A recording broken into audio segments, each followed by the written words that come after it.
Hello, wonderful people of the internet. Welcome back to another episode of Simuleo. So today, we're going to be continuing working on the convolution visualizations. After rewriting the chapter yesterday for convolutions, I realized there were a few 1D visualizations we still have yet to do.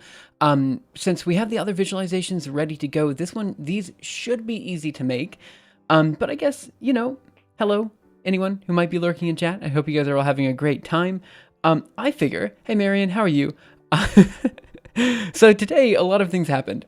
Today was actually the very last day that I will be working at MIT, or that I am working at MIT. There's a lot to be said about that, but somehow, I don't mind that so much. I knew that was coming. That's totally fine. I'm not really too worried about that. I think this year is going to be really interesting, and we're just going to see where we go.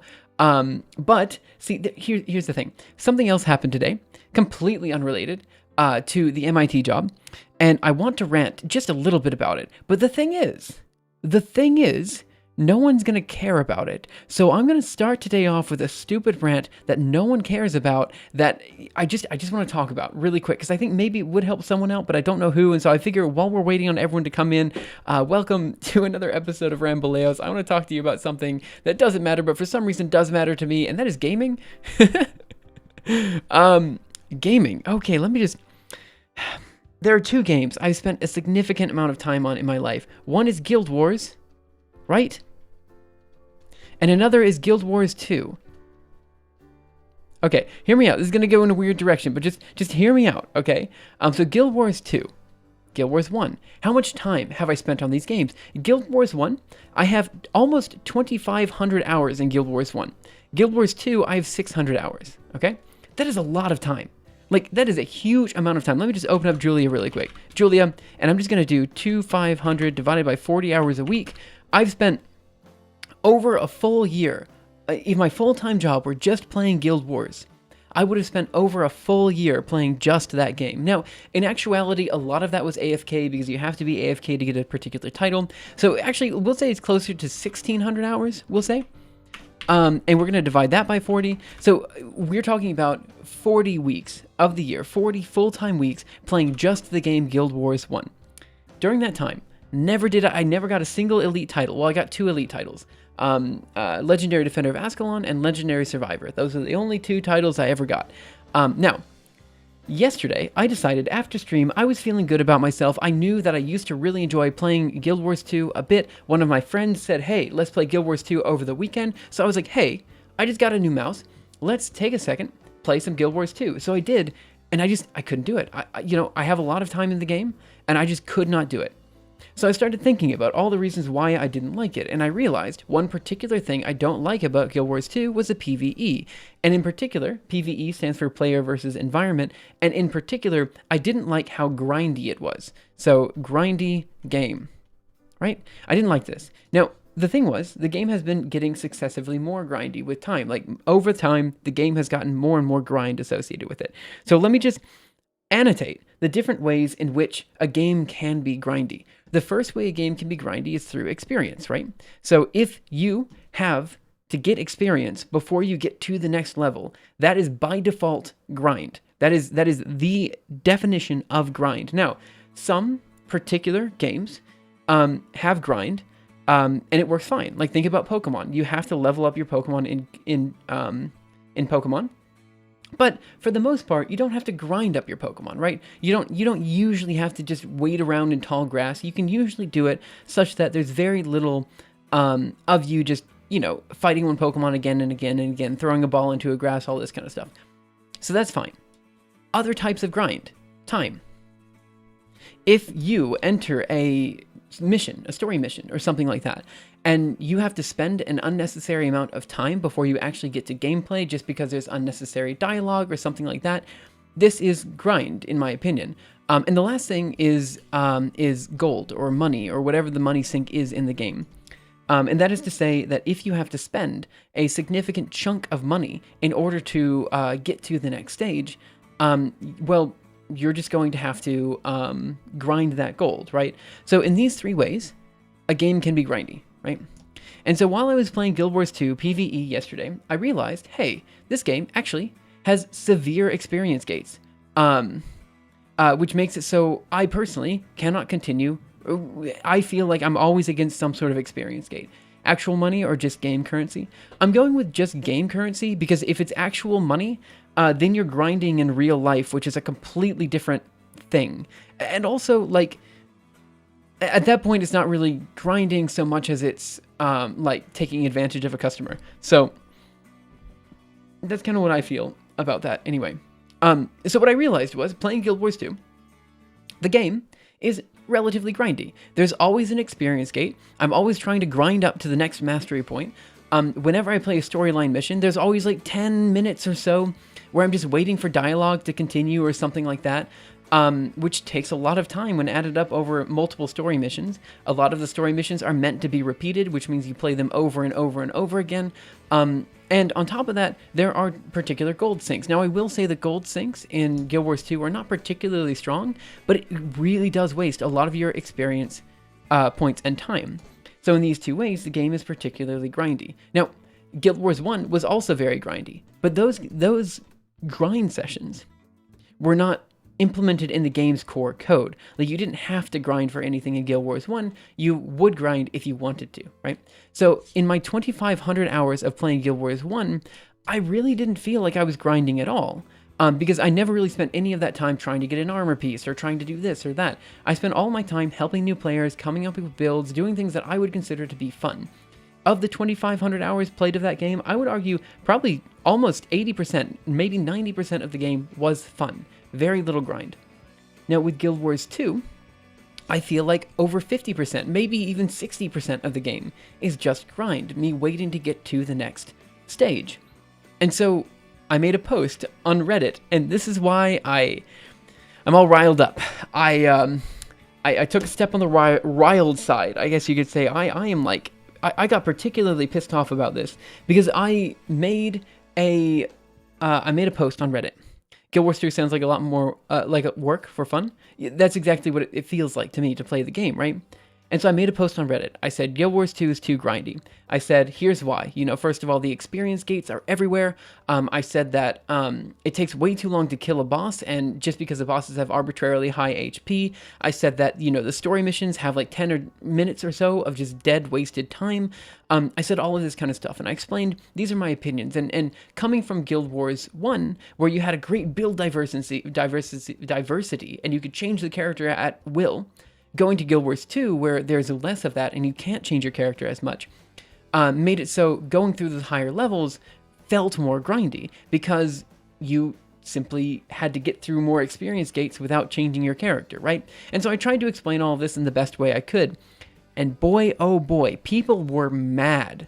They were pissed off. They were saying that they were first of all not acknowledging that any of my points were true. They were saying that they want longer story missions. They were saying they want bosses that have more HP. They want all of this stuff. They want more experience. They want masteries to be harder. And I was like, why? Like, all of this is just less fun. Like, there is no point in which you'd want this. So I was heavily downvoted. Not only that was I heavily downvoted, but people started like going to my profile and like downvoting other things that were not related to Guild Wars 2. They hated it that much. And I was like, geez, like, what did I do to piss these people off so much? You know? And so all of this said, I have like, again, 600 hours in Guild Wars 2. It's not like I'm a noob to the game. I'm regularly like platinum I was regularly platinum in the PvP rankings, which is, you know, pretty good. It's not the best ranking, but it's the second highest ranking. And so, like, in terms of people who played PvP, I was on the upper end of people who played the game. So I wasn't a noob. And so this kind of got me thinking a lot about, first of all, I'm not playing this game anymore. Like, the community has soiled that for me. Can we send them super glue and stick them onto a chair? Like, the game is just dead to me. I don't care about the game anymore. But also, it got me thinking a lot about what gets people engaged and why they are engaged in this thing. Why am I so emotionally attached to this one game that is Guild Wars 2? And for me, I know why. I was really attached to the first game, and I saw Guild Wars 2 being born and raised by ArenaNet, and I helped mold that. You know, I created a post on the Guild Wars 2 guru way back in the day that really shaped what the Sylvari were as a character, which is a race in the game. I did a lot of things that like really did help with the development, and I was super happy about that. But I don't know. Now it's a question. Yeah. So nowadays it's flashing items on screen. I got really questioning about this. I kind of share our opinion. Those bosses were boring. I would have preferred less HP and more damage. Right, exactly. Like in Guild Wars 1, the way that they did this was actually providing more difficult AI to fight against. Not like higher HP, but like more difficult, like in terms of skills that they have, or they made it so like the builds were different or something like that. Like, particularly Winds of Change in Guild Wars 1 was incredibly difficult because the build diversity was crazy. All of the monsters had the same HP as they always did. They had the same attack, same like skills, or like same like abilities.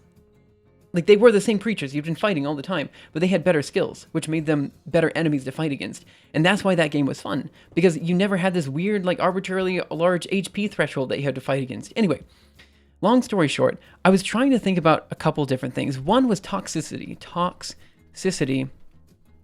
in a community, right? Like why are people so angry at me for saying something like this? And am I the one being toxic here?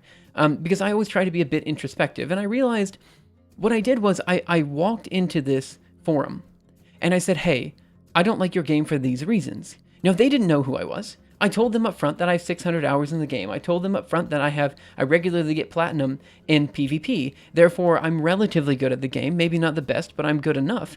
And that I find PvE to be too grindy. Their solution was just to say, you don't know what you're talking about because you did not spend enough time playing this game. And I'm like, look, man, 600 hours. That is an insane amount of time playing this game. I reckon that I should be able to at least form an opinion about what casual people like experience. And so the next thing is, what is a casual, right? And why is this word negative?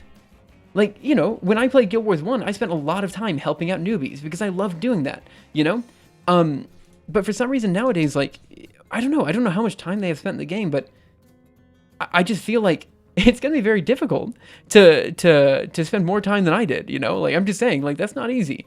It's going to take weeks to get to the level of non-casualness, of pro elite gamer status than I am, So anyway, I've just been trying to think about what makes communities toxic, you can always say that, Guild Wars 2, for example, is less toxic than other gaming communities. And that very well could be true. I have no way to validate that because the only gaming communities I know of are Guild Wars and Guild Wars 2, and then also Smash Bros, but I don't really participate in that gaming community, right?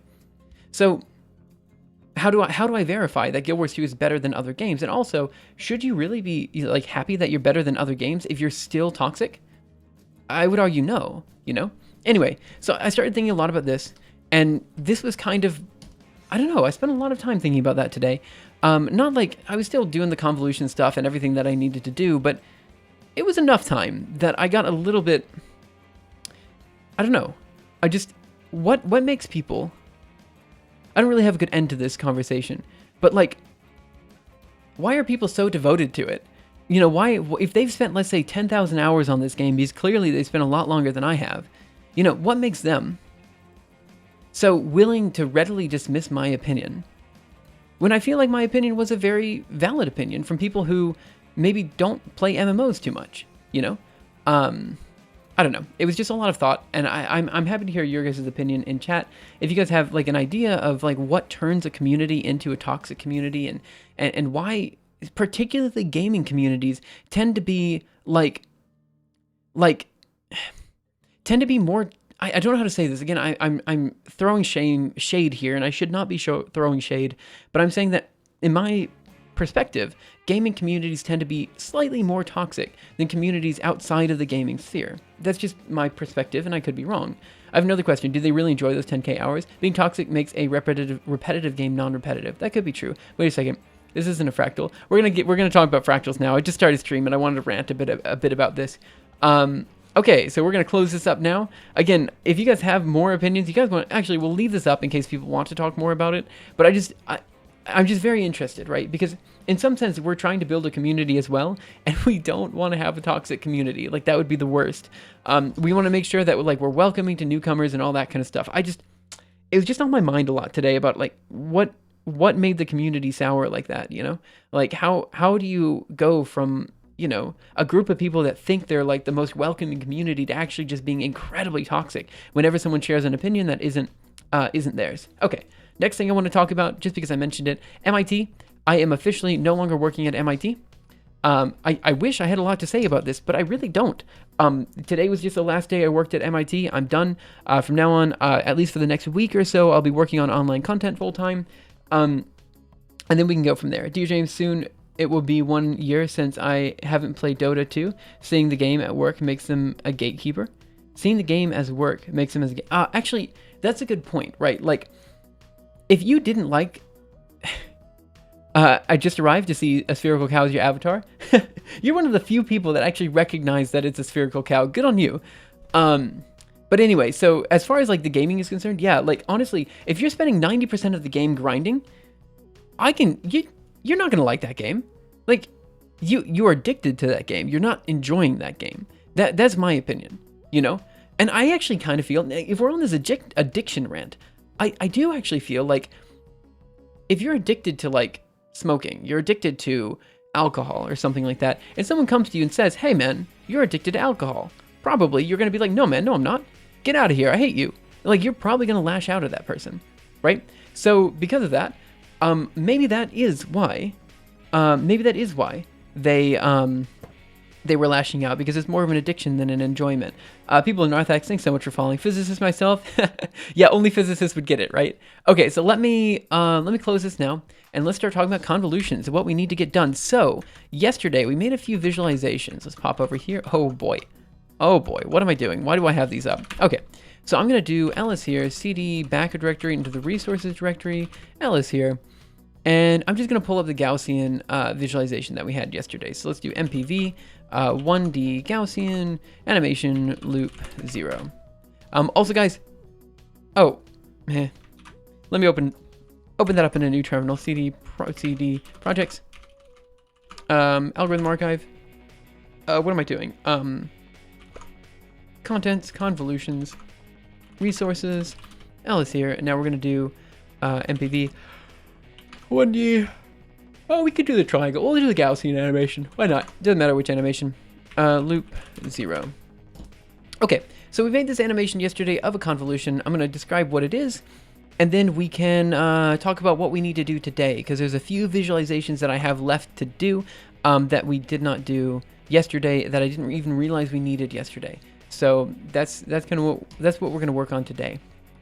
You smart people in topology. It's not exactly, it is a bit about topology. Damn attention, thank you so much for following, really appreciate it. The head is a little bigger now, I think, but before it really does look like a cartoonified version of the knight from Hollow Knight. I don't think I have not changed the logo at all in years. I need to change the logo, but I haven't.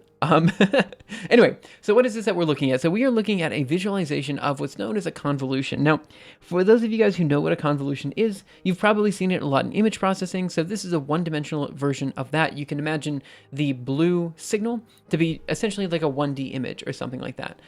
So what we're looking at here is basically a filter that is moving across this convolved image. And essentially at every point in space, what we're doing is we are trying to calculate what the convolution is at that point. So here we're trying to calculate this point over here. And the way we do that is by multiplying the red curve by the blue curve and integrating, right? Now the red curve is moving along as you're forming more of the convolutional space. So as you move over here, you have less area under the curve, therefore creating a smaller convolution. And eventually you kind of go back up here. This creates a very common misconception that the convolution is essentially just the overlap of the two functions, but it's not. It's the integral of the two equations multiplied together. So that's just something to keep in mind. And yeah, so we've been working on this visualization. And the visualization you're seeing here has what's known as periodic boundary conditions. That is to say, the little red filter goes across and then comes back around, it comes across again. So it just kind of wraps itself around.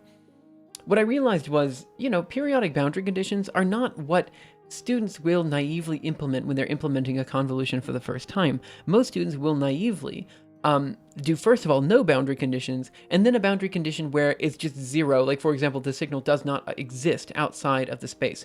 So because of that, I decided we probably need to get visualizations of both of those guys working. And then after that, we probably need to redo these visualizations as well, but we're getting there one step at a time. So I really am hoping we get most of the visualizations done that we need for the convolution in 1D. If not, it will carry over till tomorrow. I'm still doing my absolute best to get the Convolution Chapter done by Friday, so we can get that chapter out of the way. But there are a lot of visualizations left to do, so we'll see how it goes. Just measuring the volume of a cow is a problem that both mathematicians and engineers get wrong. Yeah, that's fair. Really only a cylinder. Let me get some water. And then we'll go ahead and jump right into this. Again, guys, if you have any comments, questions, concerns, ideas, anything like that, feel free to let me know, and I'll totally address it as soon as I see it in chat. Okay. So let me move this up into the upper left-hand corner. I'll move this as well. And move this down. Okay, move that up there. Cool. So we have that up there just in case we need it. I'm going to take a quick peek at the convolution chapter that we have in here. So right now, this is what I have so far. I have a chapter about convolutions in 1D. We, of course, have the visualization of the triangle and square, which is useful for kind of non-symmetric signals, which is particularly useful. And the Gaussian visualization is good to show that it's not just summing the overlap of the two equations, right? It's also like doing a multiplication as well. So we need both of those, I feel. But I think what I want to do is I want to make it so the convolution is now on a separate graph, not the same graph, because kind of drawing this purple line in here is a bit, I don't know, like, first of all, we have to scale the convolution, which is not particularly good. Like, why are you scaling it to begin with type of thing? And second of all, like, I think it's just too much for a single graph. So I think for that reason, I kind of want to put it on two separate graphs and maybe combine the graphs in some way. I haven't really decided the best way to do that, but we'll figure it out. So that's what we're going to do at the start. Taking the visualization that we already have and modifying it so we have two separate visualizations at the same time. That, again, we can combine. I really hated how the explanation... I really hated how the explanation of convolutions on at my digital signal processing course, and you just gave an awesome introduction. Hey, I appreciate that. We obviously, there are some things that we haven't talked about, like, for example, the convolutional theorem is incredibly important, specifically for the Schoenhage-Strassen algorithm, which is a method that we were talking about earlier for multiplication of large integers. But we'll talk about that later. Actually, we're not going to talk about that for the first iteration of the convolution chapter. This is actually the second iteration, and the big flaw of the previous iteration was that, one, the visuals are kind of garbage, and two, we tried to go full ham and talk about the Fourier transform visualization, the convolutional theorem, and honestly, I think the best way to do this is to take a step back, just do what people typically expect when they're thinking about convolutions, which is just this sum thing, which is what we're doing here, and then talk about the convolutional theorem later. I think that's actually the best way to do it. One second, I got a notification from Slack. Let me see what we have here. Yeah. Okay, never mind. Cool. I also got a notification. Here, let me fix that. Okay, great. Okay, so I can go ahead and get started. Let me also open up a new terminal because, again, where is it? Oh, come on, I just had it. There, perfect. There we go, move this down here, and let's cd into the appropriate directory. So we're gonna cd projects, simuleos, and then convolutions. Over here, cd projects, okay. cd projects, simuleos, convolutions. Oh, also, by the way, guys, I've been thinking about this a lot. There's some like little tips and tricks that I know because I know the terminal very well, and I have been using the terminal for a very long time. I'm wondering if every now and again we should do like a terminal boot camp or something for people who don't know how to use the terminal, or like if I should. I don't like making videos on this type of thing, but maybe it would be useful if I did make a video on this type of thing, where I just kind of explain like all the little things that I know about how to use a terminal, you know? Like, for example, tab autocomplete. A lot of people, I just remembered, probably don't know that tab autocomplete exists, but it fundamentally changes how you use a terminal, right? And so, like, little things like this that are just like, yeah, of course. Like, everyone else, like, that knows how to use a terminal is like, of course that exists. But, like, yeah, like, a cheat sheet could work as well, but the problem with cheat sheets is people don't read them, or rather, cheat sheets have too much information, I believe, for new users to really read through, right? So you probably want more of a guide than a cheat sheet, but I do agree with the principle. Like, for example, if I just open up a Vim cheat sheet, it's just like a bunch of keybinds. It's just like which key does what. And that doesn't really help you if you're like trying to find how to copy and paste. You then have to like manually search with your eyes like where to copy and paste it. I think it's useful. People don't like cheats and also need the sheet posted on the wall. Yeah, or you just keep it up in your browser or whatever. Speaking of browsers, I've recently switched to the Qt browser, Qute browser. This is for a number of different reasons. One, don't get me wrong, I like Firefox, but Twitch just does not work on Firefox for me, just period. It just does not work. So I decided, screw it, let's switch browsers. The Qt browser is nice, it has Vim bindings, really like it a lot. This is still cheat sheet, the most important and basic tips and tricks. Yeah, that could be useful. Okay. So I'm going to go ahead and open up vi convolution.jl, and we have the signal plot function. Let me modify this because honestly, this is going over 80 characters, and who likes that? Let's move this down here. Okay, so what I'm going to do is I'm going to create a second plot over here. So plot is going to be this. We're going to say fig, file base, lpad. Okay, right. I think this is what I want to do. So we have area, we have out. So what I'm going to do is dd and p up here. And now I'm going to do plot, and then I'm going to do yank, and I'm going to paste this down here. And we're going to say file base. I'm going to just say file base, and then I'm going to lpad. I'm going to add in a convolution, conv underscore. Probably we want this. Okay, so this will give it, so we have the same file name, so it'll be out underscore convolution, and then lpad. And we'll see what this does. So if we do... Yeah, so if we do Julia, we do last include convolution.jl, and then we run main, we should get the same visualizations we had before, but with the convolution plot separated. And that should be, that's probably what we want. Could not juxtapose string literal. File base is a string, convolve, I see. Convolved with this. Well, not convolved, but you know what I mean. Include, run main, and we're just going to see what happens.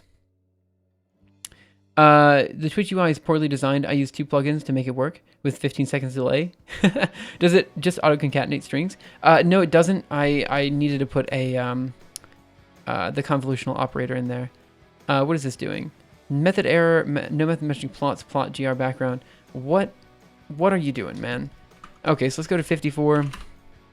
Right, of course. Let's go to line 12 here. That didn't help either. Line 27. All right, that might be what I expected. So we're gonna plot. Oh, I see, because we didn't define what the plot was. So PLT is gonna be equal to plot, and we want to plot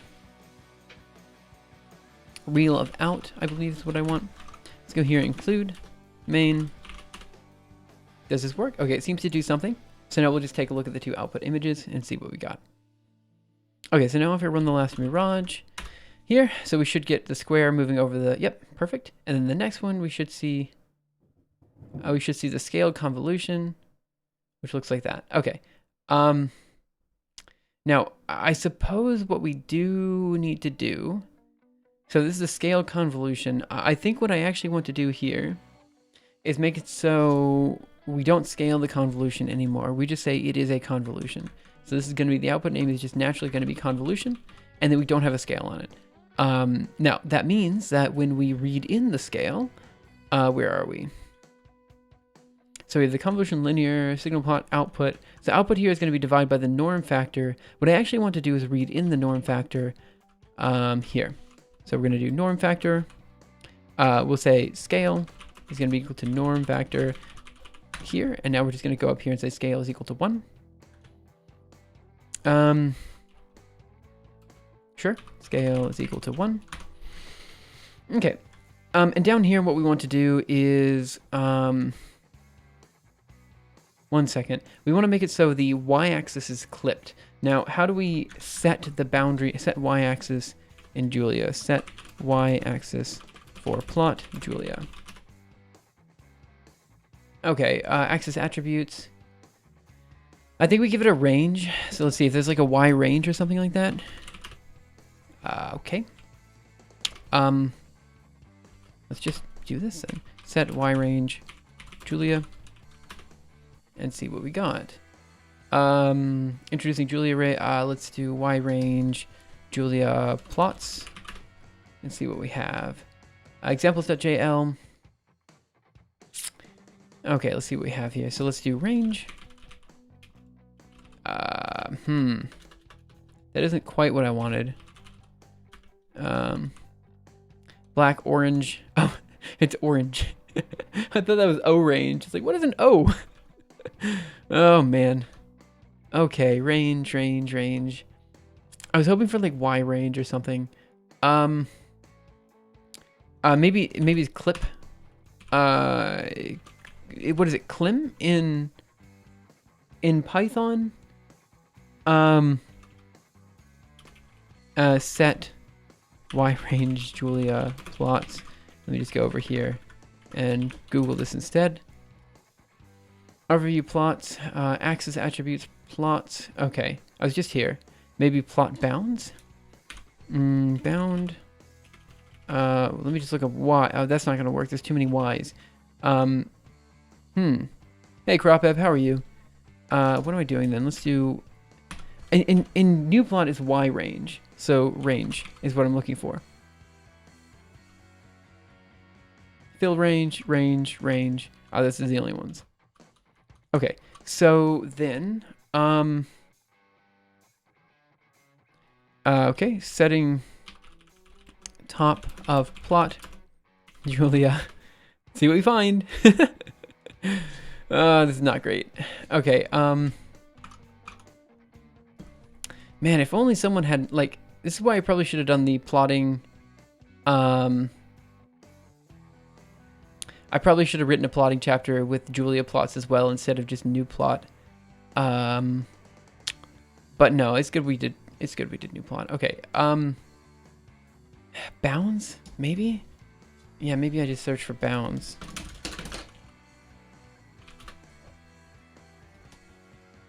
Plotly layouts? No, internals, plot attributes.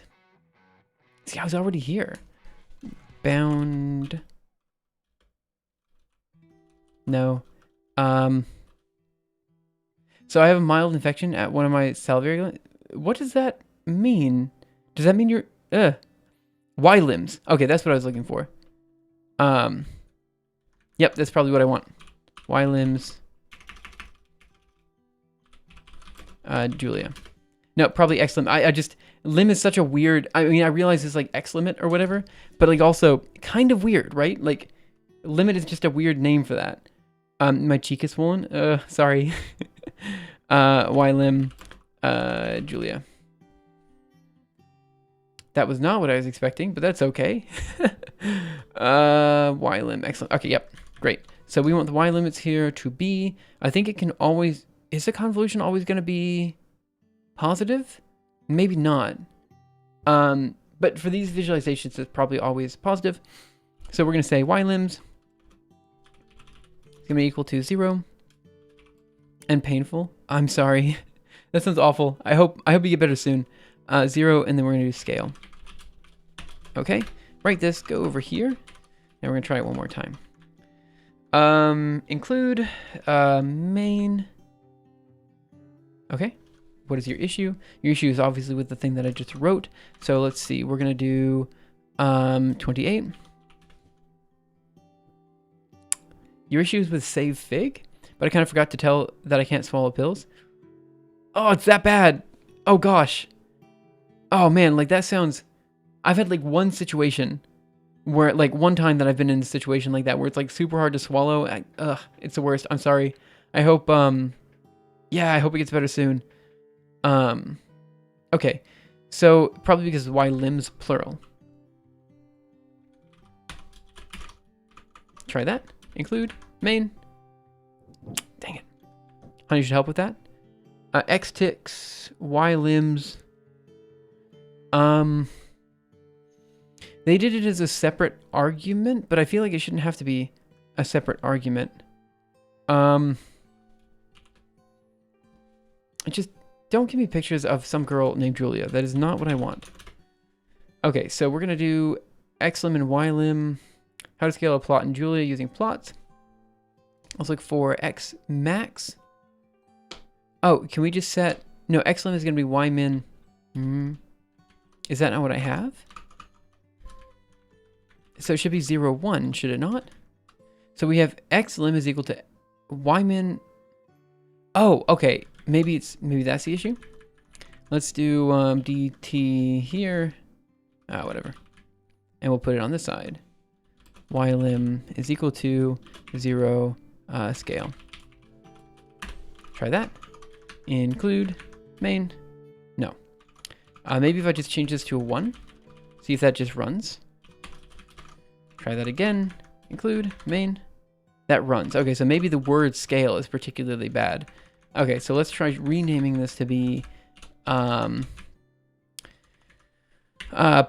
scale, I guess. And then we're going to go down here and change that to plot scale.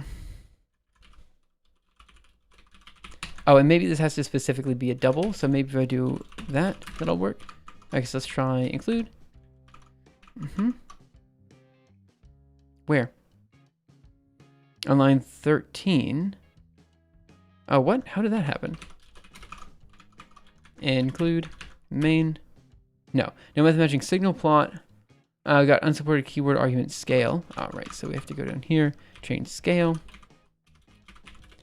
Should be here as well, plot scale. So let's go here, include main. Why? Okay. Parents used to hold my nose. So I decided to check some swallowing strats to see if I can get over the swallowing pills issue, because it has been a major headache for years. Oh, it's been years. I've quite consistent process now. Or try to get smaller pills. Yeah, like, I don't, so, I was going to argue you could, like, crunch up the pills, but I know that you can't do that, so don't do that. That's a bad idea. Let me get a little bit more water. But I have the feeling coughing should not be a part of swallowing. In general, I believe that's true. I got to be on the perfect part. It's got to be on the perfect part of my tongue. It takes a while. Man, I mean, I'm sorry that you guys have had so much trouble, like swallowing things, guys. Like that sounds pretty bad. But on the other hand, I mean, at least you're getting better, you know? I don't know. Okay. That's why honey helps. So why am I able to... What? So if I set this to 1, it works. So I change this to be just 1. It'll work just fine. Include main. Okay.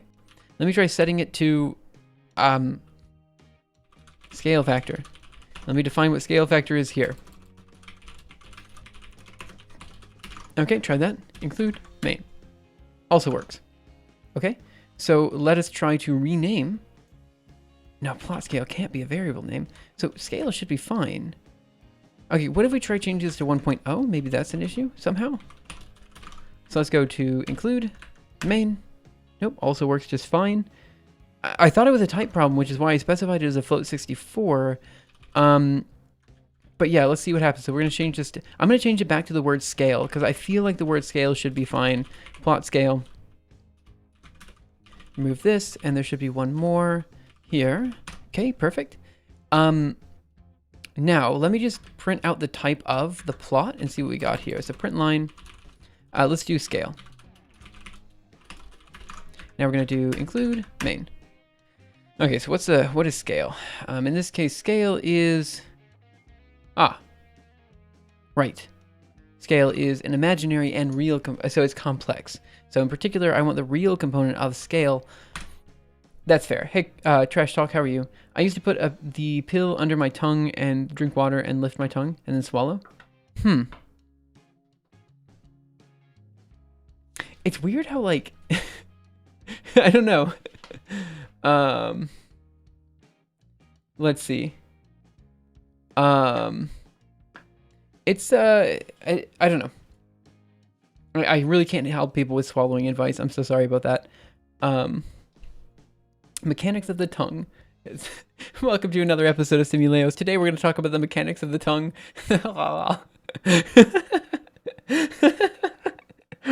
Just like wiggle my tongue in the middle of the air. Just like...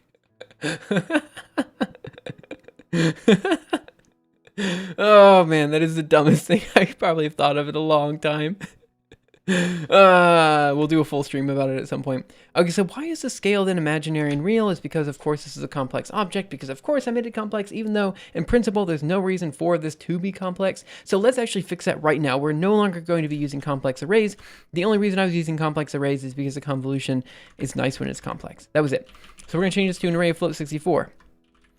Change this to an array of float 64, and we're just going to remove all the complexities from this code, and then it's going to be easy to run. DCF, there. I think I just look for complex. Yep, change this to just zeros of n should do. Complex, again, we can just change this to 100, should work. Next, there are no more complexes, so if I go over here and I run include, and then I run main, of course, okay, that is because the second array is complex, and the reason it's complex is because I'm adding a 0 imaginary to all of these guys, so let's remove that. Again, this can all be in real space. I really don't know what I was thinking when I originally did this and wrote it all in complex space. Sure. Include main. There we go. The solution was to remove complexity from the code. Who would have thought? Okay, so we're going to do Mirage. Out. Okay, so here's the first one. Perfect. And here is the second one. Boom, look at that. Wonderful. Almost wonderful. Okay, like, it kind of clips up here, doesn't it? Let's add an arbitrary offset. 8-hour stream of just tongue wiggling. Oh my gosh, what is this stream becoming? Little Crazy Roo, thank you so much for following. Really appreciate it. I hope you're having a great day. There was a...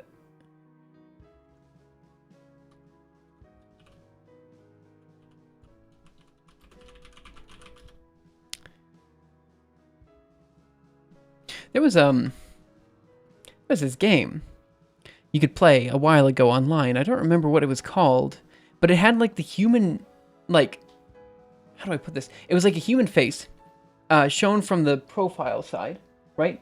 And the idea was that you could like move the tongue and then send like sound through, and it would like make the voice, like make the noise that, you know, your mouth would make if your tongue was in that position. Anyway, let's go here. I don't know why I even talked about that. You created yourself an imaginary problem. Hello, why are you writing a program that shows what the convolution does? Curious. I'll get to that in just a second. Let me catch up on the rest of chat. If it had Adobe Flash, it probably won't work anymore. Yeah, rip Flash, I guess. So I tried using Julia Pro because I wanted a simple solution for some scripting stuff. And man, defining a struct was a nightmare for me. Really? So at least it should just be struct. I don't know why it was a nightmare. Sorry, but it should work the same as, well, in my opinion, it's slightly simpler syntax than Python classes, for example. But maybe I'm misunderstanding. So what are you writing a program for? It was Julia Pro kept giving me a problem saying it was already defined. Oh, I know exactly what that problem is. Watch this. So struct check x float 64 4 changes to capital F. I'll answer your question in just a second, by the way, Metro. I'm missing it. It's still there. It's in my head. Just give me a second. End here. So now we have the struct checked, right? So here's what you can't do. If you say struct check, so I'm trying to redefine struct check, and here I say x is going to be a float 64, like I did before. But now I also have y is a float 64. And then I end that, that's going to break. It's going to be invalid redefinition of check. Basically, as long as you have the REPL up, it doesn't allow you to redefine structs. So you have to close and open the REPL multiple times. So probably the Julia Pro editor just had a single redeval print loop thing open, and it kept trying to like I think I understand why the error is there. It shouldn't be there, but I understand why it's there. So I switched to C++. I've been there. I've definitely been there. Okay, so the question from Macho Peachy, let's see, let me reread it. Hello, why are you writing a program that shows what a convolution does? Hello, wonderful people of the internet. For anyone who might be new, I'm Dr. James Schloss. I'm working on a project known as the Arcane Algorithm Archive. Also, you can find it at the algorithmarchive.org. The idea here is that we try to collect as many algorithms as we can into and provide it in as many languages as possible. So here's bubble sort, for example, and you can just switch between all the different languages here. Gaussian elimination, which is one of my favorite chapters that I've written so far. And again, you can just switch the languages to whichever ones that we have available. So the reason we're doing a convolution visualization is one, I'm writing a chapter on convolutions for the algorithm archive, and this is what we have so far. Two, I am going to be combining convolutions mixed with genetic algorithms, convolutions mixed with the iterated function systems, genetic algorithms, and a few other things into a giant project that allows us to basically take any image and turn it into a set of fractals so we can become a fractal. That's what the stream is about. So we're starting way, way back, and we're talking a little bit about, how to basically create a nice looking image from a set of iterated function systems. So it's kind of a bunch of that stuff. So essentially right now, short-term goal, to get a chapter on convolutions up in the algorithm archive. Long-term goal, to incorporate the convolutions and everything else that we're talking about into a general educational scheme that allows for people to understand how to turn any image into a set of fractal images. That's what we got. Machu Picchu, thank you so much for following, really appreciate it. Switch to C++, not using Emacs. Oh, sorry, if it's any consolation, we do have an emote that is related to the text editor I use, so sorry about that. Gotta push it up so far, start sucking and create a vacuum. What? My mouth to get it even further than I start sipping water to help trigger a swallowing action as the pill is now blocking me from doing a dry swallow. If I get lucky, the pill goes into my... Oh, man. I'm not gonna read the whole thing. I am reading it, but I'm not gonna read it aloud. That sounds awful. That sounds awful. I'm so sorry. Yeah, you say it feels awful, but it sounds awful as well. Go read the info tiles in the doobly-doo. I should say doobly-doo more often. I've been watching too much of the Vlog Brothers. Seems like a nightmare. Programming swallowing discussion. Impressive. How about yourself? There isn't so much to say. I got my doctorate from the Okinawa Institute of Science and Technology Graduate University at the end of 2019, December 2019. I worked at MIT for a year, and today was actually the very last day that I have worked at MIT, and coming up on this upcoming year, I'm going to be spending most of my time focusing on the algorithm archive and my online content on YouTube, etc., along with several other things that I have lined up. So I'll keep myself financially stable while also doing that, kind of doing my own thing this year. Luke64383, thank you so much for following. Really appreciate it. I think the way I swallow is somehow different from other people. I think it's not the way that you swallow. Probably you swallow similarly to everyone else, but I think the way you described it is one of those things that like makes it sound different. You know what I mean? Like that's the thing. Best of luck. I'll be lurking from time to time. Hey, thanks so much for being here. I hope you have a wonderful day. And let's just keep going. Yeah. What's the cinnamon roll thing? I'm going to be honest, I don't fully understand, but I will say, so New York is the one that wrote, New York, I think 127 is the official name on Twitch, was the one that wrote Botuleos, and at the time there were memes about different things. Like, I don't remember, I think I said something about how I really like cinnamon rolls, but at the time I was streaming at 5 o'clock a.m. Japanese Standard Time, so I probably said something different, where I probably said, I really want to be a cinnamon roll, or something like that. Probably like... Maybe, wait, what was it? I don't remember exactly what I said, but it was something related to that. And like, just because I misspoke, because I was super tired. And then since then, it's just been, like, it's a cinnamon roll. I'm like, okay, that's fine. I don't mind. If I were any pastry, the cinnamon roll is a pretty good pastry to be. I just gotta admit that. Okay. So what are we doing next? So we have all that defined. We should have the convolution working. That's what I needed to do. Add an arbitrary offset to our normalization factor. So here we're going to do our normalization factor, and I'm just going to add just a little bit to it. So we're going to do 0.5 plus 0.01.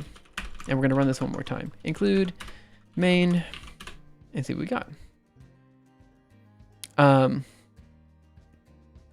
So let me take a look at these images. So we should have, yeah, again, the correct visualization here. Goes back around, and this one should go up.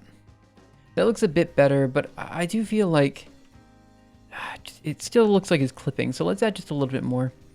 So we'll do 0.1. And then we're just going to go over here, run include main, and let's see what we got. I accidentally learned myself at a joint age of kind of separate solid and chewed liquid food while swallowing. If that is true, it's something I learned by doing it a few times, and the result is years of misery later. Wait, I accidentally learned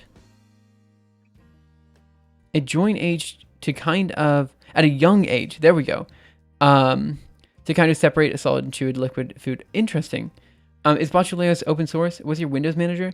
Botuleus is probably open source. I don't know where the source code is. Jaweez737, thank you so much for following. Really appreciate it. What is your Windows manager? I'm currently using OpenBox. I believe if you do this command, it will tell you. There we go. It's a very standard Windows manager for... I'm pretty sure most people know OpenBox. It's like one of the most standard, I would say, Windows managers available. But it's highly configurable, so that's why I like it. Okay, and then the convolution, perfect. That looks pretty good to me. Okay, so now we have the two plots here. I'm wondering if I should... Yeah, let's just make the two visualizations here and yeah, go from there. So there should be an ffmpeg command in my history. I've got to think. Thinking is really hard for me. Give me a second. grep history, grep ffmpeg. Great. Okay, so we have it. So I think if I just run 449, we'll get something out. Yep. Okay, so now we run 449 again, except with the convolution images. And then we want to check this to out conv or something like that. 8. In fact, okay, wait, hear me out here. Okay. You guys are listening, right? I just said hear me out. Probably no one's actually listening. Should we? I know this is crazy, but should we combine all the images so that they're already set, so we don't have two separate videos? No, we need to do that. We can't have two separate videos. It has to be the same video, which is why we have it like this over here. Yeah, okay. I know what we're doing. Give me just a second. We'll figure this out. Okay, so we are going to have to combine all the images together. So I think I can do that with convert. So let's just go, I don't know, 10. Oh, what am I doing? One second. I'm just bad. Oh, that was my Twitter. Oh my gosh. Why do I suck so much at this? It's going to go over here. We're just going to delete some tabs that I don't think I need anymore. Perfect. Okay. Then we're going to go over here. We're going to say combining images. Images. Terminal. Meh. How to merge images in the command line. Of course, it's convert. That's what I expected. Append. I want to append one on top of another. Convert image. If you convert images from left to right, use the following. If you prefer to merge images. Oh, that's not what I want to do. I want to make it so all images of a particular type. So what I'm trying to do is we have two sets of images. And what I want to do is I want to combine these two sets of images into a single image, right? And then I want to convert that into an FFmpeg video. Actually, can we just do this in FFmpeg? Maybe we can. Combining images FFmpeg. How to join two images into one with FFmpeg? No way. We just have two input commands. And then can we specify the tile 2x1? I think tile. Why is this so... I get black box instead of beat up JPG and out to JPG when I use your command. Well, let's just see what happens. What's the worst that could happen, right? Okay, so here's our ffmpeg command. We're just going to try it and see what we get. So we're going to do out conv 0 1.png. Try it again over here. Out. Sorry. 1, 2, 3, 4. 1.png. Sure, it has a scale, so we're just going to say output.png. Sure. Okay, so let me do Mirage. Output.png. We get... Not exactly what I was looking for. What's the worst that could happen? Paste and runs rm-f. You're right. Yeah, we could do some bad things, but that's okay. We'll figure it out. So let's just remove the, let's just do tile 2 by 1. Let's see what that does. Yep. So we do mirage output.png. This looks probably correct, except the other image is now a black screen. So let's do tile 1 by 2. Tile 1 by 2. And now what we're going to do is change this just to out and see what that does. Yep. Out.png. Okay, so for some reason the second image is always black, and I'm not exactly sure why that's the case. Could be because I'm not offsetting. Copies from the answer with a score of -5. Well, it looked the most. Okay, maybe you're right. Filter complex H stack output. If you're going to use, if you want to vertically stack, use. Okay, let's do that then. Right? What's the worst that could happen? So we're going to do H stack filter complex, and then they say H stack. So we're going to do V stack. Yep. Mirage output.png. There we go. Perfect. So now what I want to do is change this to outconv 001. Yep.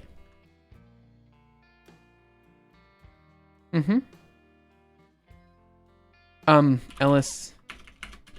Okay, what is your issue? Failed to configure output pad on parsed vstack 0. Amazing what happens when you use good code. I think, okay, that one had 22 upvotes. Okay, you're right. But this one had the check mark, okay? Like, don't give me that. All right, let's keep going. All right, what am I doing with my life? This isn't working for some reason. I'm not exactly sure why. Input 1 with 600 does not match 0 with 200.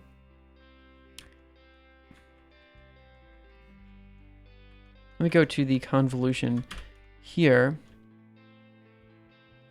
I know why. This also needs to have a DPI value of, what was it, 200. Okay, let's try this. Include main, give it a go. Yep, thanks, Cropeb. Hey, Kark, how are you? It's been ages. I hope you're having a wonderful time. Also, isn't it super late your time? Let's go here. And now we're going to try it one more time. Yep. Run the last mirage. Okay, there we go. So we have the convolution on the bottom. Nice. Okay, so let's just run this. So there should be an ffmpeg command. So we want this. Now I think what I want is -pix format. Oh, screw it. I can't remember. History. Grep. ffmpeg. Okay, so we want filter. No. I want the pix format. This guy. And then we're just going to grab all the images. So let's go here. Pix format. And then we're going to grab, we'll just call it check.out9.mp4 or something. And then over here, we're going to modify these so they have the appropriate file name. So we're going to do this 05D. And then over here, %sign 05D. That should run. Okay, so now if we do mpv, v out9, was it, .mp4? Full screen that guy. Not bad. Okay, out mp4, and we're going to do loop 0. Have that on loop while I catch up on chat. Oh gosh, for Pete's sake, why do I suck so much? Okay, let's just have this on loop while I catch up on chat. Something like this should do. Maybe here? Oh, that's not quite visible, is it? Whatever, we'll just have that playing there. And then maybe I can make it a bit bigger. That's not bad. That's okay. Okay, knowing ffmpeg, you can probably do it all in one command. What if you try 2 wildcard image inputs and outputs video directly? I think that's what we just did. It's 1 a.m., but my day just started actually. Well, it would have started later, but I woke up earlier. I'm working remote for a different time zone. Oh man, I know how that goes. I'm sorry. I've had to get up at like 1 o'clock a.m. quite regularly recently. So I know how that feels. And anyway, I mean, good morning then. But yeah, I've had that situation as well.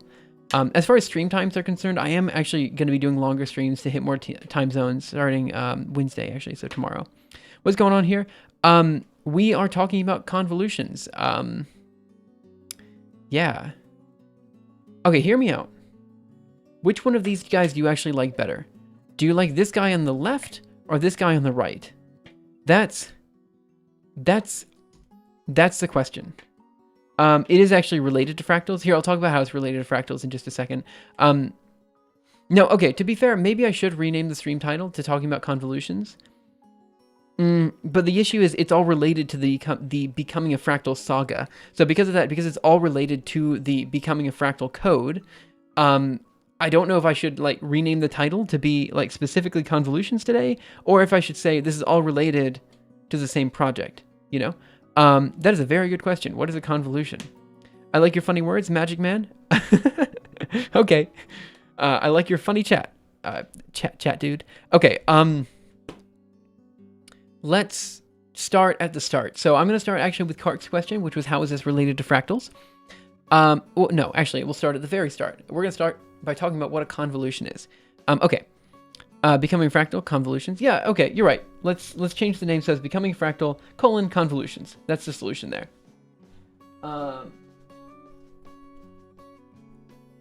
Perfect.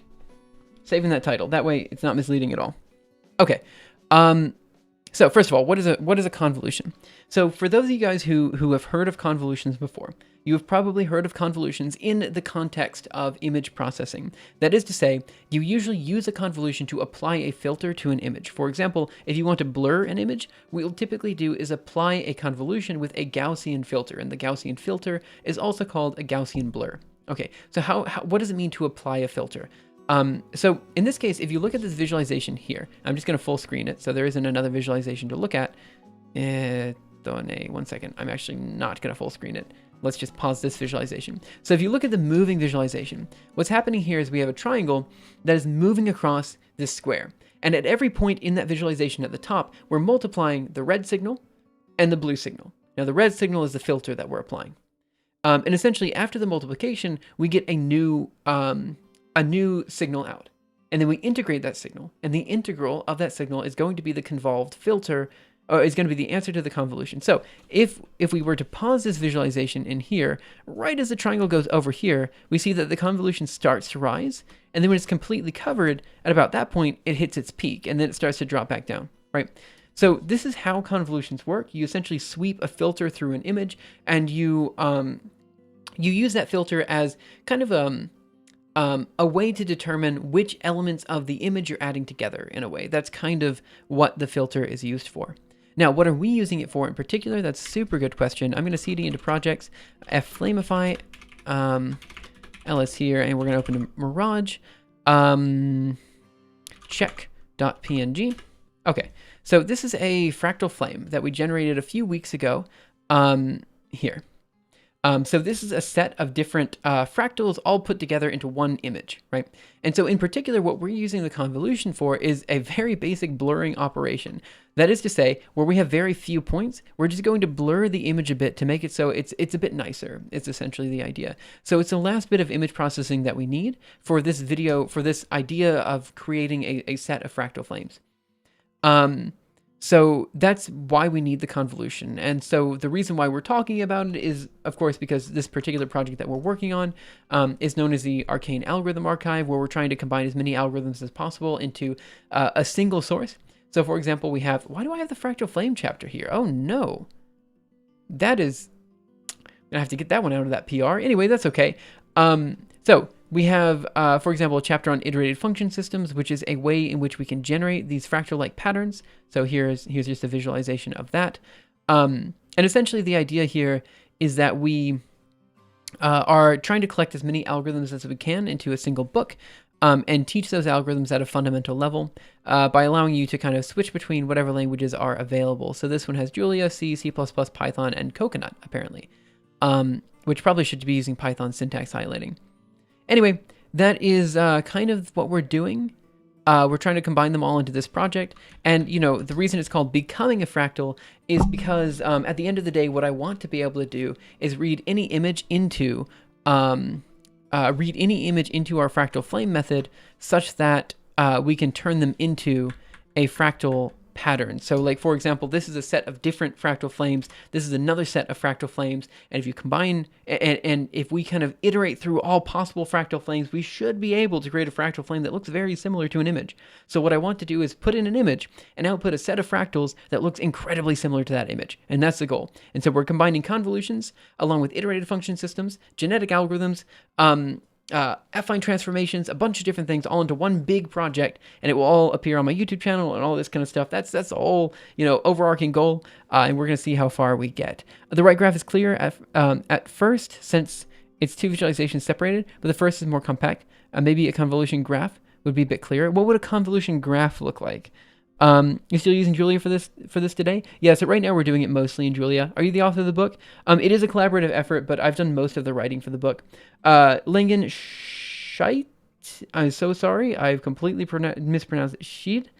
I cannot pronounce that word, and I'm so sorry. Feel free to let me know how to pronounce it. I know it's a German name, but thank you so much for following. Really appreciate it. Okay, let me get some water.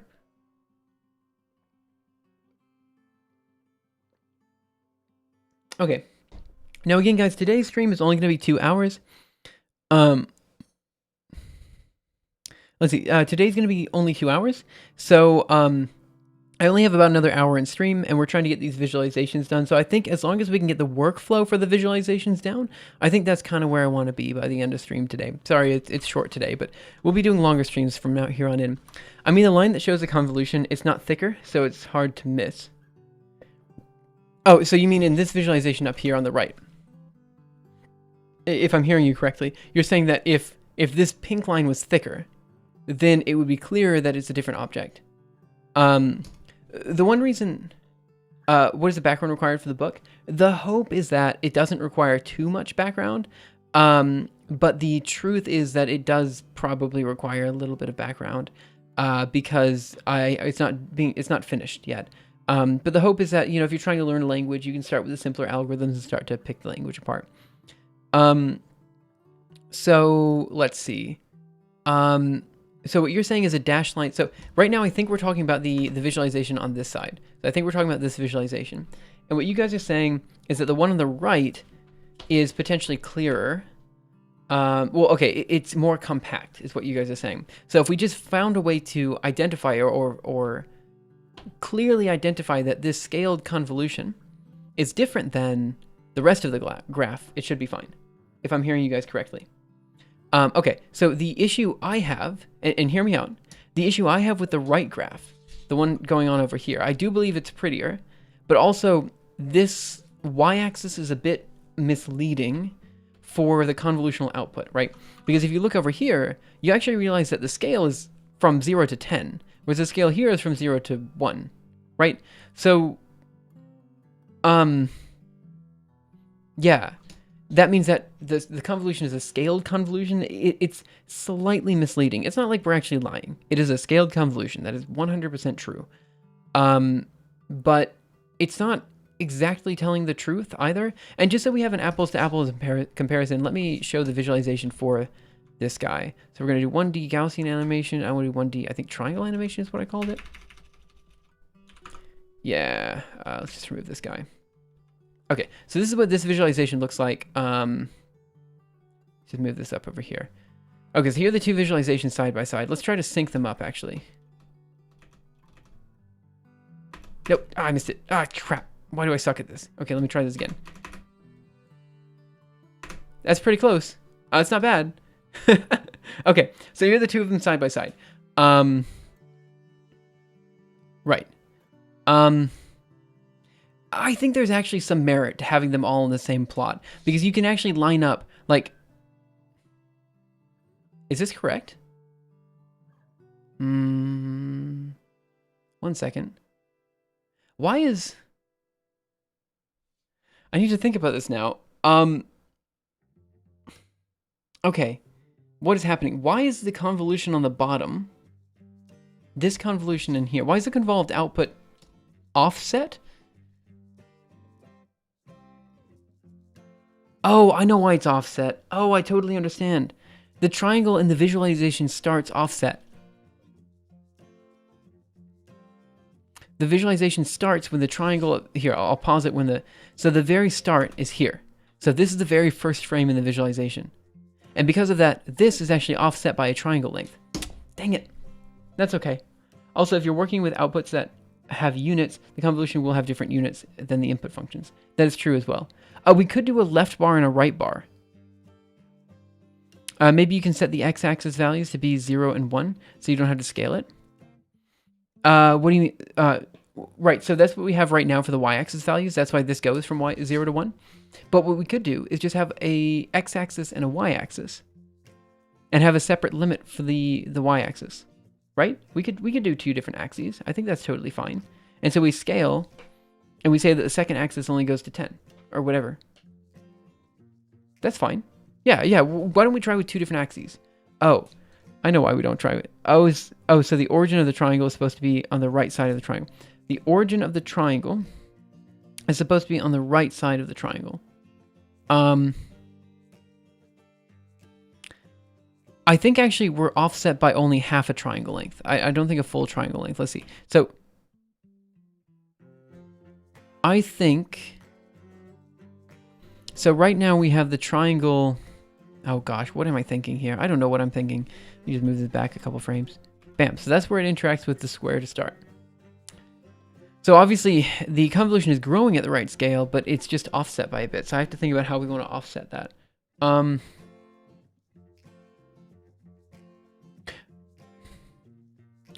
Where should the top be? Right. Actually, maybe this is correct. No. Okay. The convolutional output is correct. I think I'm just kind of... I am worrying too much about the fine details here. Where the convolution is located on the bottom plot does not really matter at this stage. Because all that signifies is where the filter starts. And honestly, I think we're really going to be making mountains out of molehills if we care that much about where the filter starts. However, I think it is important to mention in the algorithm archive that the location of the convolution for a periodic domain does kind of depend on this. Great stream, by the way. Oh, Dr. Sunway, thank you so much for following. I'm nicely surprised to find this kind of content on Twitch. Yeah, I appreciate it. Do you actually have a doctorate as well? If so, what's your doctorate in? It looks like the x value of the convolution is the x value of the left point of the filter. The x value of the convolution is the x value of the left point of the filter. Oh, I missed it. Ah, come on. What? I can't get it. There we go.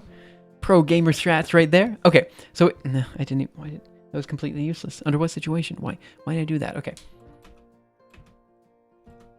Okay, so right. So we just hit the tip of the convolution. And we're going down from here. It's all downhill from here in the convolutional output at the bottom. The tip of the convolved signal seems to be the start of the square.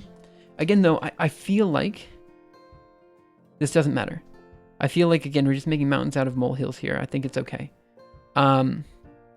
So now, between the right graph and the left graph. Now, we don't have what the x and y-axis labels. We should definitely put x and y-axis labels on there. And then we should probably create a second y bar here. And then we can make this visualization work. So let's try to make this visualization work.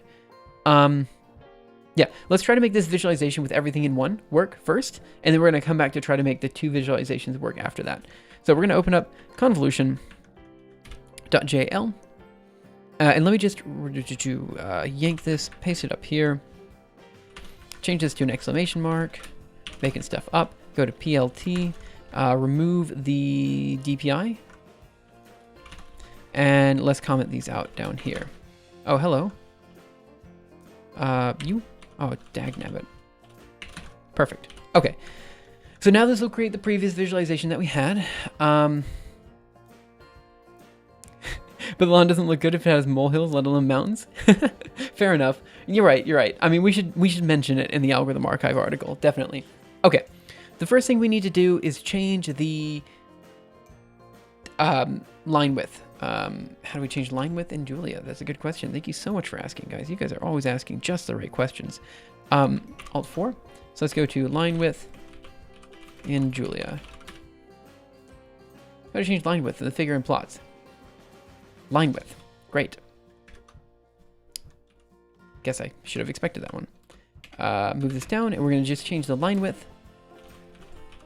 Equals 2. Let's write that. Go over here. Run include, and then let's run main. Let's just check to see what that visualization looks like. We could also do a dashed line or a dotted line or something like that, but let's just see what this one looks like. Raj. Ne demo to. Soka. I need to scale it because I'm dumb. Okay, let's scale it. Okay. So what we're gonna do now is we're gonna say the plot is the real of output divided by scale. Try that again. Include main. Give it a second.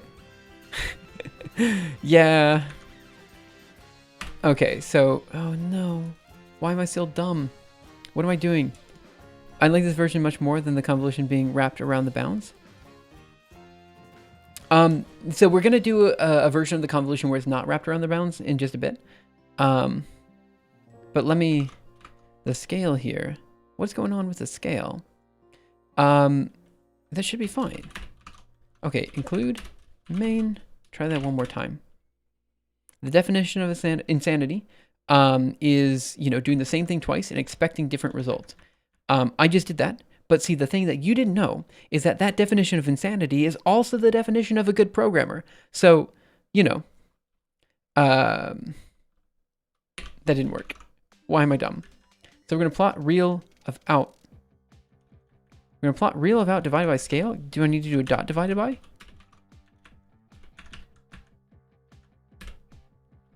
Okay. Let's do Mirage. Why? What are you doing? Oh, I know why. Oh, don't be mad, guys. I can feel the anger. I can feel the anger inside of you guys right now, just boiling, just shouting at me that I should have changed this particular line in the code. Don't worry, I just changed it. It's fine. We're good to go. Let's go. This will be the perfect plot. And now we're gonna do Mirage. Bam! Look at that. This is by far the best plot I've ever seen. I know what you're thinking. I've seen better plots, but you haven't though. This is the best plot. I just said this was the best plot I've ever seen. Real James K. You know my name is James, right? You can't just come in here and say that you're the real me. You can't steal my identity in that name. Or in that way. You just don't come in here and steal my identity. Anyway, I don't know what I'm trying to say there. Anyway, thank you so much for the follow. Really appreciate it. I'm far from being a doctor, unfortunately, but I have a strong interest in maths and physics and programming. I own what's the French equivalent of a bachelor's, I guess. I had to quit college for financial reasons, but I'm trying to get back on track ASAP. Well, I mean, the good news is that you're trying to get back on track, right? That's the only thing that really matters. And also, don't feel like you are obligated to go back to school. If you feel like you've already learned enough and you don't need to, go back for a doctorate or whatever you want to go back for, don't feel like you have to just because your Twitch name is Doctor something. You can do whatever you want to do, Okay, let's go here. There's another thing that I have to do. I added an arbitrary offset to the scale because I felt like it earlier. Let's remove that. Okay, what do you guys think? Is the bolded pink enough? Or should we also dot it? I feel like we should dot it. Let's see. Sergey Leonov, thank you so much for following. Really appreciate it. I think we should dot it. Let's do a dotted line. Okay, we're going to have to Google how to do a dotted line, though, because I'm what you might call a noob. Okay, so we're going to go in here. I'm going to modify this so that it's just going to say convolution, and then we're going to modify the X, Y, and Z axes later. Okay. So what am I doing with my life? Give me just a second. I need to think about this. Dotted lines, Julia.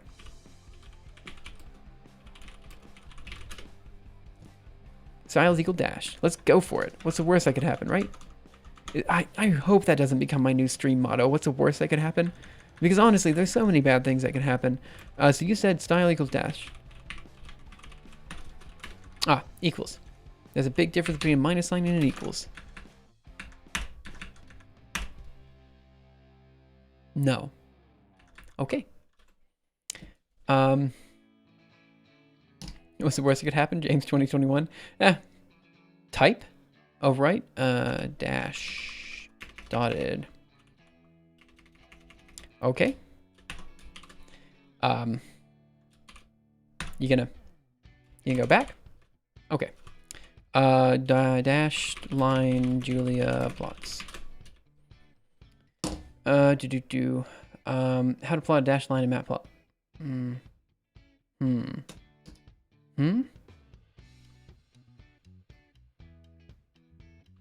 That's weird. Okay. I can just read in a string? No way that works in Julia, right? Like, let's see. Chocolate Marty, hey, how are you? Is this Python? This is Julia. Thanks so much for asking. Okay, so we're gonna do this.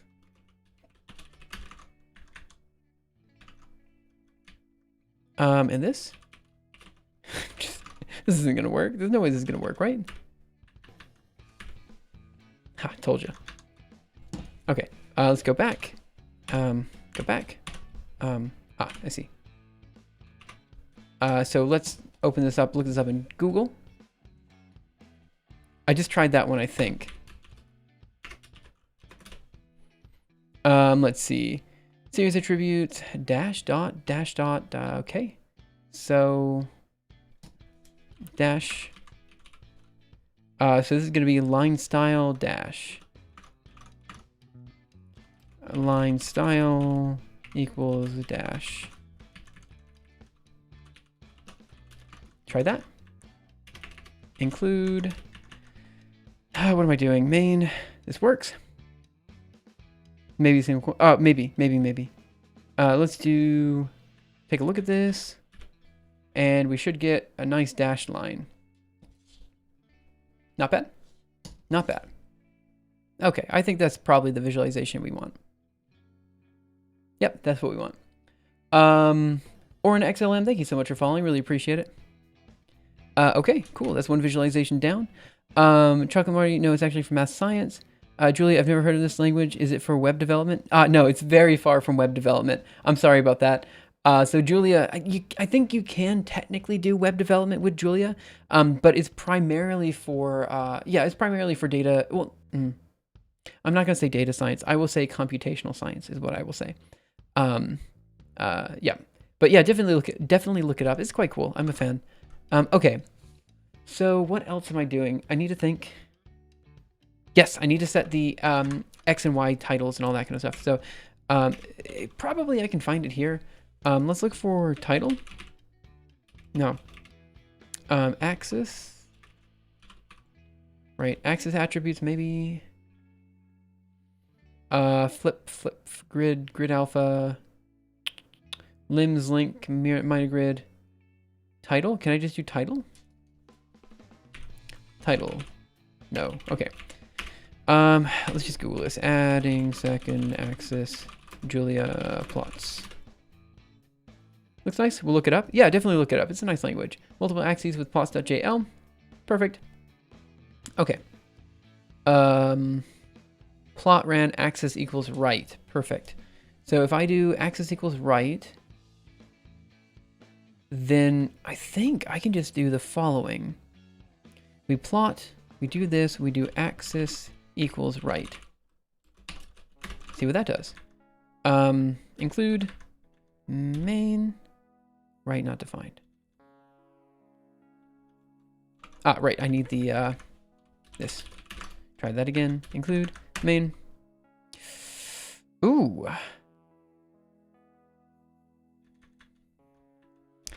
That didn't work. Nothing better than C. I like C. It's actually one of my favorite languages. Plot label, maybe? Yeah, looks nice. We'll look it up. Okay. I thought axis equals right. So we plot random 10, then we plot on top of that random 10 axis equals right. I feel like we're doing this correctly. But again, maybe I'm not.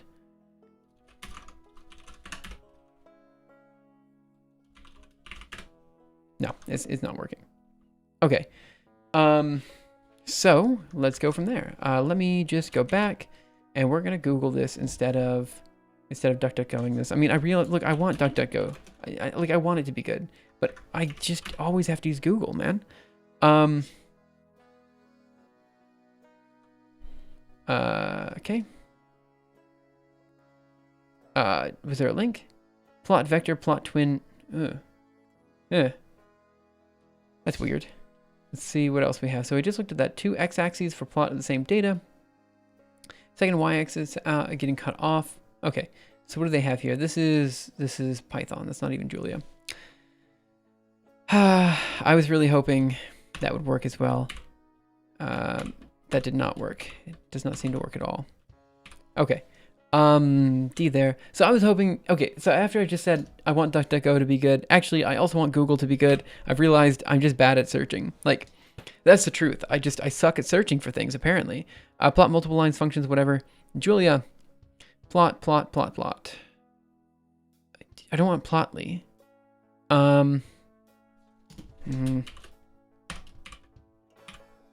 Okay, the label of the second y-axis on the right is partially missing. Julia plotting, 2 x-axes for plotting the same data, maybe. Okay, so they're using plot label y-axis. Okay, so they have label, y label, color red, legend top left, grid off, x label, and then they're using log x top right box grid. All right, spent all day coding, studying, time to spend time with my wife. See you around. Have a wonderful evening. Hopefully I'll see you around. And yeah, enjoy your evening, man. Okay. So what am I going to do? It says twin Y here. This is way more complicated than I thought it would be. In new plot, it's easy. But that's okay. Like, just because it's easy in one doesn't mean it's easy in another. So what they're doing here is they're saying they're creating a subplot. Why? I don't want to create a subplot. It should just be as easy as adding a second axis, you know? The label of the second y-axis is getting cut off. That's totally fine. I know how to fix that one.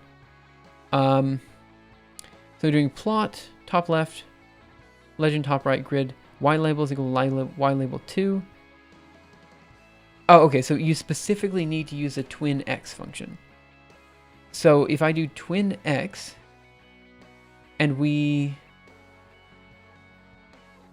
so twin x. Wait, I need to think about this, guys. I'm sorry. So we have a plot, AB, and then we do P is equal to twin x. What does twin x do? Double legend with twin x. Okay, so they're doing plot. And then on top of that, so I want... Okay, let's just go over here and let's try it. Methods of twin x. So there's 3 methods. It takes subplots. It takes plots.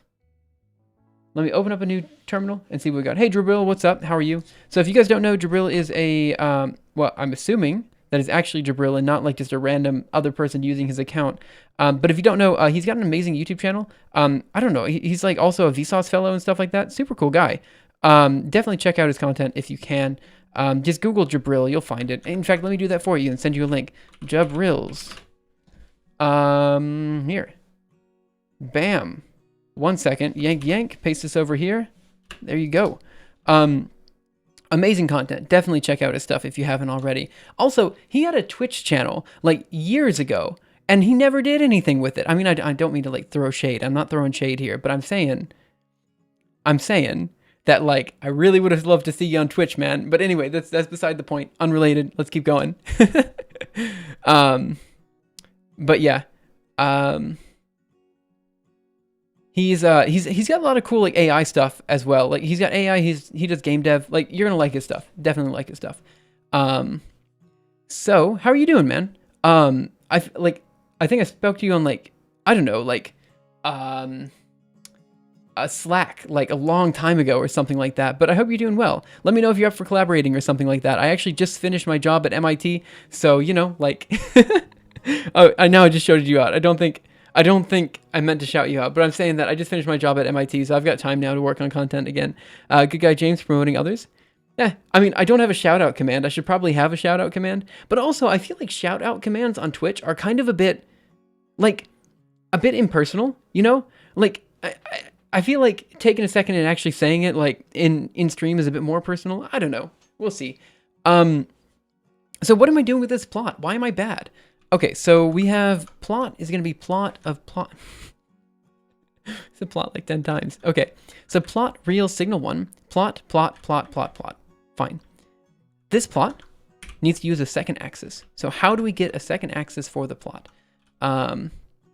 Let's see. Shoutout commands are more for the links in addition to verbal. Yeah, you're right. We should probably get a shoutout command one day. Okay. So what they're doing is they're saying A is from 1 to 10, and then we have B is equal to random of 10. Sure. And they're saying plot AB. Sure. Label ran data. Yep. Color is equal to red. Legend top left. Grid off. Blah, blah, blah. Okay, so now they're doing twin X, which I'm assuming is creating a separate... What does twin X do, for Pete's sake? Okay, let me open up a new terminal. We're going to make this huge so everyone can see what we're doing. It's a bit too big, just... We're going to open up a new terminal. We're going to make it huge so everyone can see what we're doing. Move this down here to the lower corner. Perfect. Move this down a bit. And now we're going to CD into project, simuleos, ls, CD into convolutions. And then we're going to open up Julia. And we're going to try out this this twin X command. This is actually a programming language called Julia. So for those of you guys who don't know, Julia Lang should bring it up. So it's a programming language that I've been using a lot. It's quite nice. So it has basically the syntax like Python, or a Python-like syntax. But after pre-compilation time, its speed is relatively that of C or C++. So it's a bit slower than C, but it's a lot faster than Python. The only problem is that you have to deal with the pre-compile time at the start, which is to say, like for example, every time you load plots, I'll show you right now, using plots over here, it takes a while because it's loading plots for the first time. And your first plot will take some time, all this kind of stuff. But every subsequent run is quite fast. So I used it a lot for, well, just basically all my work in the past year at MIT and stuff like that. So now if I do... let's just create a function here. So x is going to be equal to 1 to 10 or something, and we're just going to plot x. So you're a master.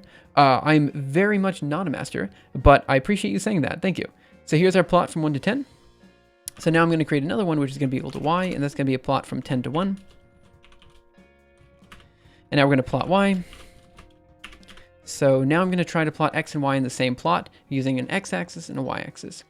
Are you using revise package in the REPL to mitigate loading times? Yeah, so every now and again, it depends on what I'm doing, right? So if I'm building a package, like for example, the flamify package, which is what we're kind of building up to, then yes, I do. But in this case, because I don't have a specific package that I'm building and I'm opening up the REPL a lot and closing it a lot for various reasons, I'm not using the revise function. Maybe there's a way to use it in that use case, but I don't really know. What version of Julia? Right now I'm using Julia version 1.5.3. Good news is Julia version 1.6 and beyond actually has a phenomenally shorter precompile time, presumably, because it does some parallelization there. So that should help a lot when you start moving to Julia 1.6 and beyond. Okay, so let's create this plot. We're going to plot, we're going to say P is going to be equal to plot X. That's going to be this plot here. And then I'm going to try this twin X command of X. New method measuring twin X unit range. P, the plot. Okay, so this creates a subplot. So now what I want to do is plot on top of that Y. So what I'm going to do is plot on top of P, Y. Perfect. Easy enough. Okay, so now we have two axes. Wonderful. That is remarkably easier than I thought it would be. Right, that's what I just said about Julia 1.6 having lower precompile time. Okay, so let's go ahead and do that in our visualization here. So I should be able to say, unless I'm dumb, twin X of PLT, and then this should just work. TM. Okay, so I include, and I run main, and then I do... Then I spell twin X correctly. See, that's that is an essential part of this process. All right, now we're going to include, run main, and don't do that to me. Okay, we're just going to look at the visualization anyway. Boom, look at those 2 axes. Wonderful. All right, so here's the visualization we have so far. And then I just need to set the second axis. So I have to put some labels and everything. But we're getting there. The visualization is pretty close to being done. Good. Okay, this is getting there. However, what is up with the lines in the background here? Like, why do we have like a... These are not evenly spaced lines. I mean, okay, I see. I mean, it's happening because we have 0.8, 0.75, 0.6, 0.5, 0.4. Okay, so we have to make sure the ticks, x ticks and y ticks are on the same line, or are like related to each other. Or grid lines equals false. Let's do that. So we do this and we do grid lines equals false. We go here. That should fix that problem. Now we have to make it so we have an X and a Y label. I don't remember how to do that. It's just Y label. Cool. So in the plot here, we're going to say the Y label, which I think we're just going to put here or something. Y label is going to be equal to, what do we want to call it?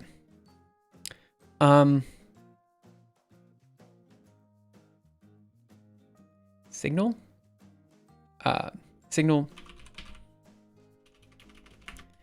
Signal and filter values.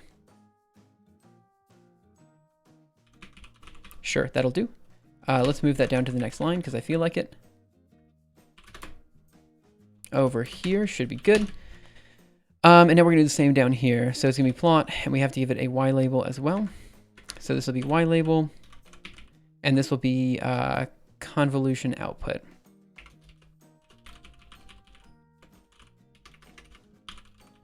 Okay, move that down to the next line again because I feel like it. Now what I'm going to do now is not scale it and see what it does. Over here we're going to do include main. Of course, I've got to make it so we no longer have this axis equals right in there. Try that again. Include main. Okay, so this is working. Also, that's just a guess, and that's similar to how Mathematica does it. And there seems to be quite a few similarities. Yeah, okay. So let's do that then. So we're going to take a look at Mirage. Okay. Didn't quite work. We are cut off on this side. Right.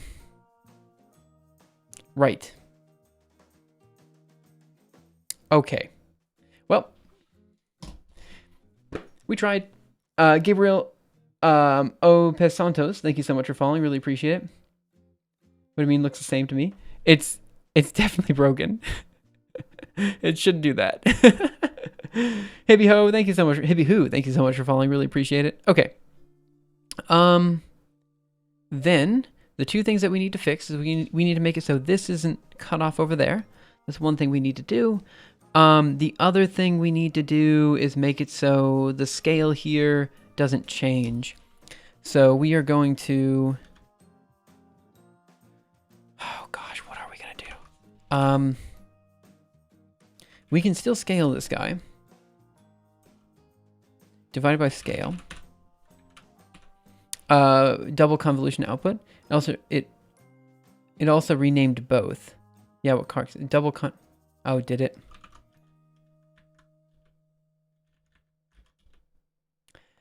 Ah. Okay, that's good to know. Was that the issue that they had over here? No, they could definitely have two different labels. So they have label real data. Y label ran data. Icy Yogi, thank you so much for following. Really appreciate it. Then they have plot log of A, labels equal to L, log of X, sure. And they do legend is equal to top left. They box on, they do Y labels, Y label 2. It's okay. We'll get it done. Just give us some time. We'll figure it out. So we have ran data. Am I not doing the same thing? I feel like I'm doing the same thing. So let's go back to our little test terminal and see what we can do. Maybe you have to make separate labels as well as Y labels. That would be really annoying. Icy Yogi, thanks for saying it's cool channel. I appreciate it, you being here. Cool name, by the way. Why, if we had to have two separate labels, like,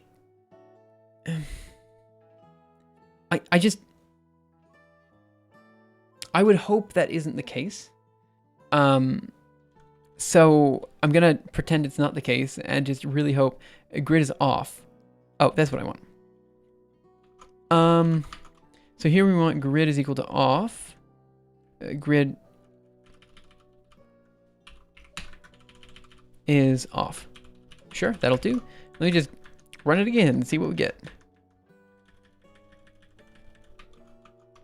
Okay, so we're gonna run include main, and then we're gonna do output.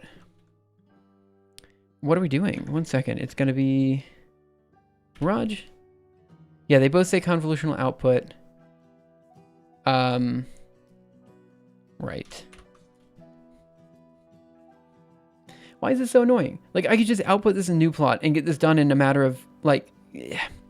It's fine. We'll figure this out. Don't worry about it. We'll do it. Why label as convolution output? How does it do both, though? I don't understand. Why not upgrade to 1.6? Is 1.6 out? Plot is equal to twin x. I could switch to GNU plot. Let's try that.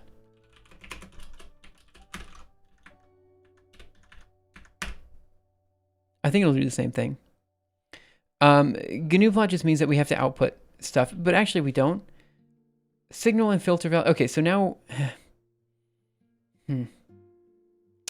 right. Okay. Not even really sure what's happening. Oh, okay, I see what's happening. Okay, I understand now. Right. Okay. So let's just do it that way then, because that's what Julia wants. Thanks for that, by the way. That did work. So let's do convolution output. I'm gonna force the Y limbs. So we're gonna do Y limbs is gonna be equal to 0 to scale plus a small offset. Should do, and then we're not gonna scale it in the end. And then we're gonna have the label be sent to the. We want that one to be on the top right, so we want this label to be on the top left. So I think it's gonna be top legend is equal to top. Legend equals top left. Okay, include main, and we'll take a look at this. So Mirage. Okay, let's see what this looks like. So we should.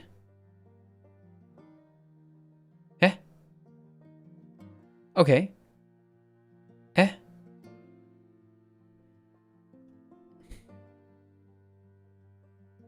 The 0 starts at 2 different places. This goes down to negative 0.1 or something. Okay.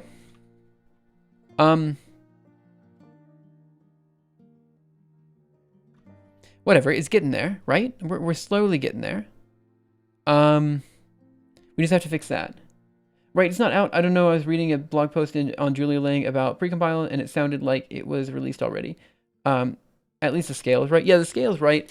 What I don't like about this is that we have 2 legends. Like, I don't want 2 legends.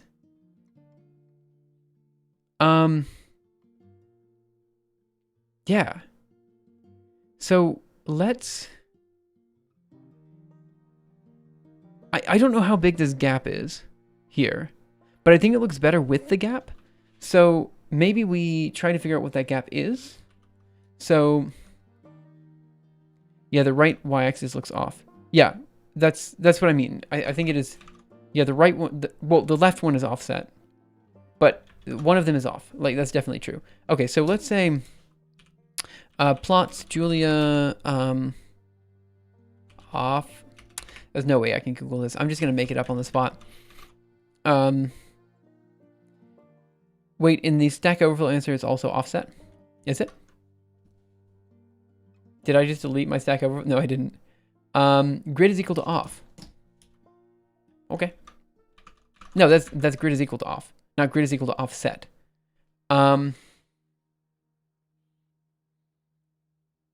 That's because they aren't specifying a top, I think.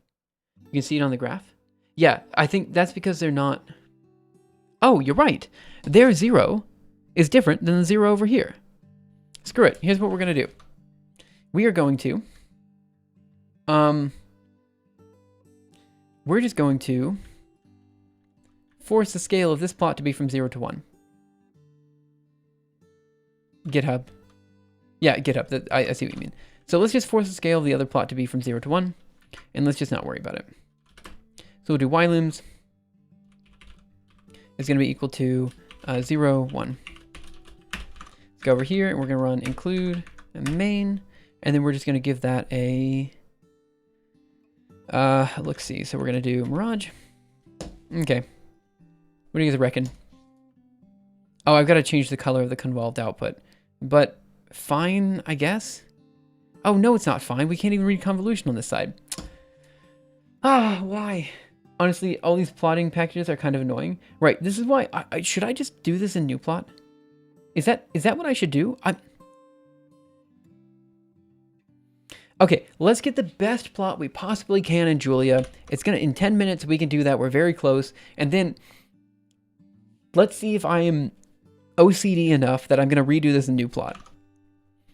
Okay, so the next thing is why is this Y label cut off? So the reason is because if we add savefig after the Y label magically shows up, does anyone know the reason?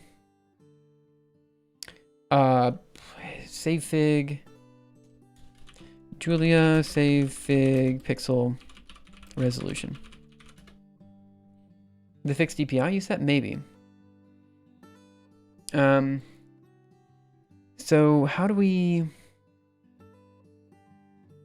What do we have here? No, that's not... maybe it is what I'm looking for. Savefig. No. Incorrect savefig size when using size. Ah, perfect. So I should just be able to do size is equal to 600, 400. See what happens. Size.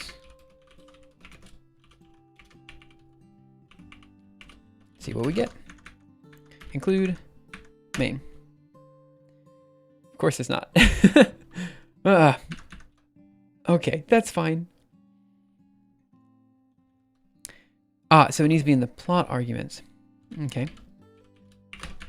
So up here, oh, I need to remove one more parentheses. If we do size, it's going to be equal to 600 by 400. See what that does. Include main. See, I need the DPI to increase the size of the... Okay. See what happens if we increase this to be 700. That's not going to work. Let's try it again. Main.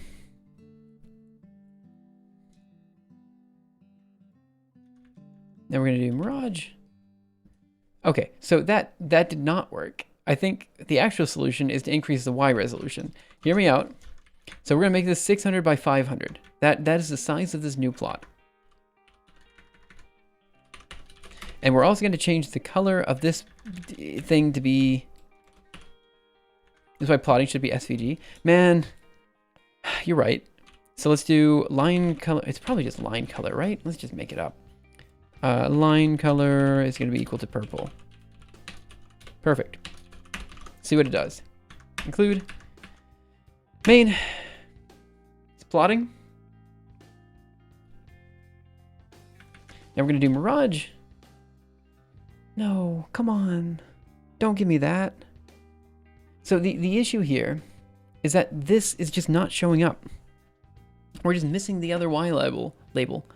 I think everything else in the plot is fine. The two things I hate about this plot are, one, the convolution over here, like these are two different labels. I don't like that. And the other thing is that this is just missing. Like we can't. Okay, twin X second label not showing up. Not appearing. Second axis label not showing up. Okay. Set xlims. No, I think we're gonna do specifically with Julia.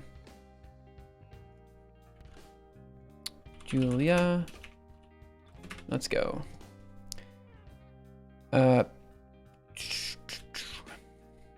Secondary axis twin X creates Y label on the wrong side. Should I just set size square? Is that what I should do? So what do I need to do? I can't even figure this one out. Like, okay, so we had it on GitHub. They had a similar issue, but then when they saved the plot, it appeared. However, if we add a save fig after the second Y label magically shows up, does anyone know? Hello, there's one strange behavior when plotting the second y-axis. For example, the code below gives a figure whose right y label is partially cut off. Okay, so they're saying, is it correct that this is using the GR backend in a Jupyter notebook? I confirm this also happens with GR from a terminal, but can resize the terminal to fit the label. Okay, so then if I'm using PyPlot in a notebook, I tried REPL duplicate of this. A solution would be to add guide font size to the right margin. What? Guide font size?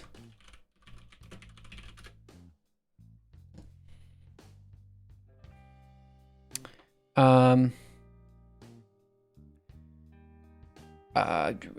is this for? Let's just Google this instead. Yeah, maybe there's a margin. How to change font size in plots.jl? No, that's not what I need.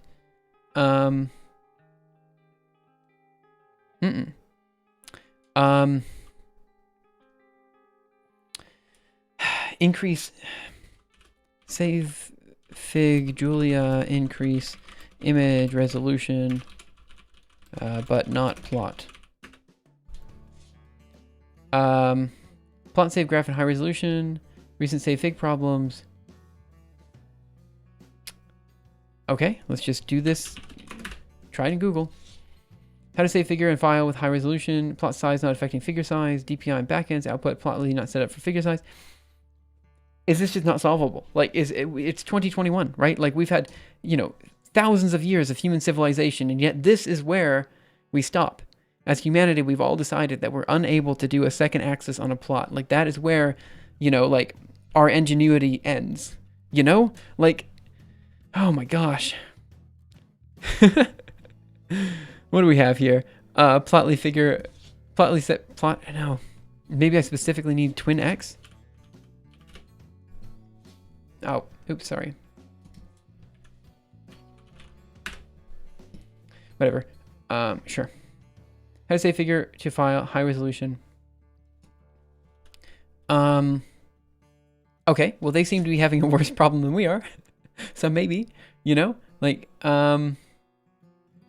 DPI, package status plots.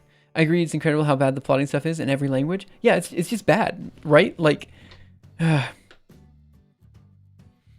mean, it could be because we manually set the DPI. I could try removing that. In GitHub, the guy encountered your same issue. Someone mentioned margin. Did I miss? I must have missed it in here then.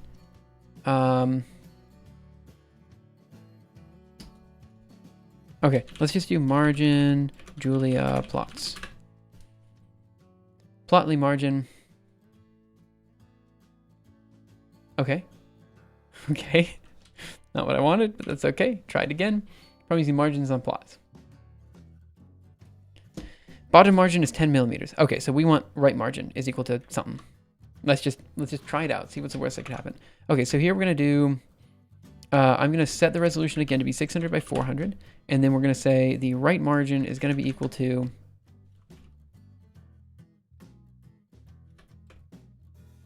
Right margin equals what? 10 millimeters.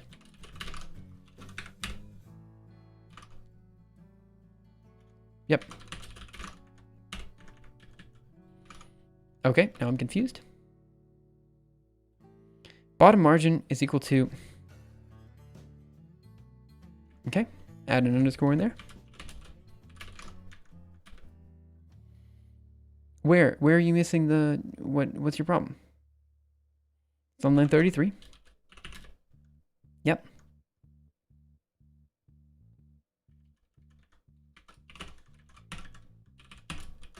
That works. Perfect. Okay, let's try adding a right margin now. And they did 10. Oh, I see. Include. Okay, does that seem to work? Main. MM not defined. That's what I thought. See, that was why. Yeah, I did equals with a colon because I thought you needed the colon to define a an object that is a symbol is what I thought we needed. But maybe you're right. Maybe I did dot equals. I don't exactly know what you're doing right now, but very interesting project site, YouTube channel. I tried something similar back then, but gave up really soon. It's hard to create such a collection. Oh yeah, we're getting there one step at a time. Oh, okay. Plot measures and the millimeter notation.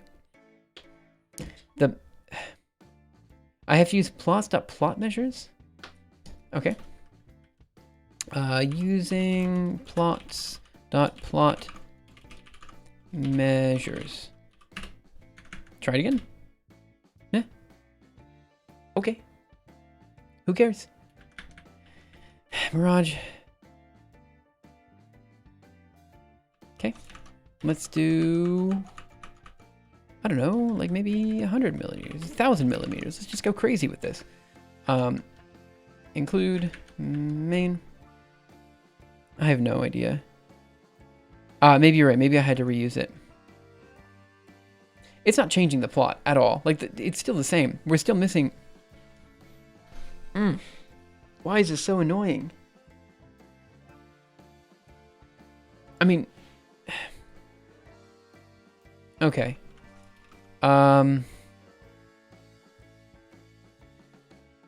Dynamic languages are evil.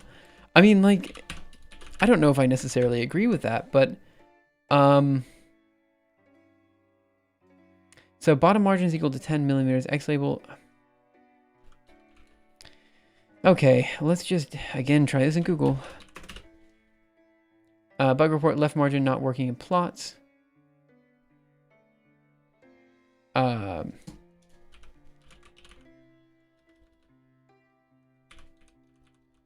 Margin equals some number. Maybe I just need a number. Like instead of this weird millimeter notation.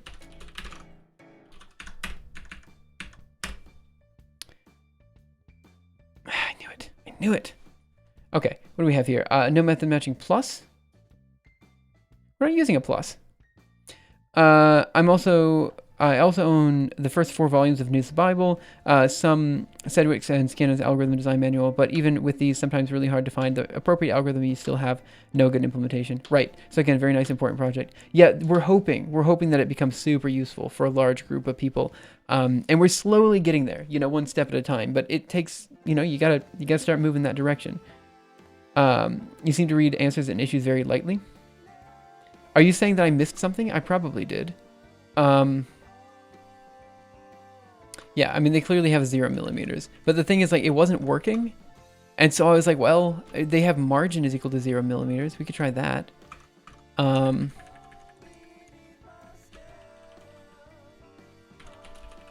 this work? It's producing plots. No.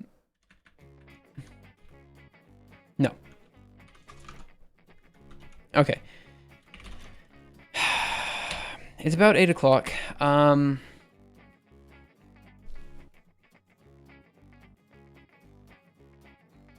almost willing to throw in the towel. Like, I'm almost ready to throw in the towel with this one. Like, I'm almost ready to say, like, let's just use a different plotter. Because at this point, I'm not finding anything. And it's not... let's do right margin, Julia plots. Increase space between subplots and plots.jl, maybe. Margins equal 5 millimeters. They just say margin is equal to 5 millimeter.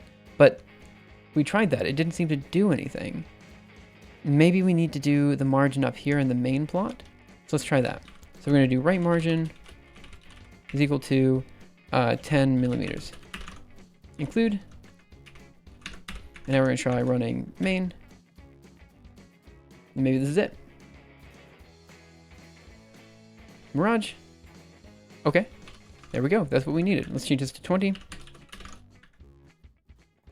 It's an arbitrary offset. Don't very much like that, but whatever. For our first attempt, Mirage. Okay, let's do 40.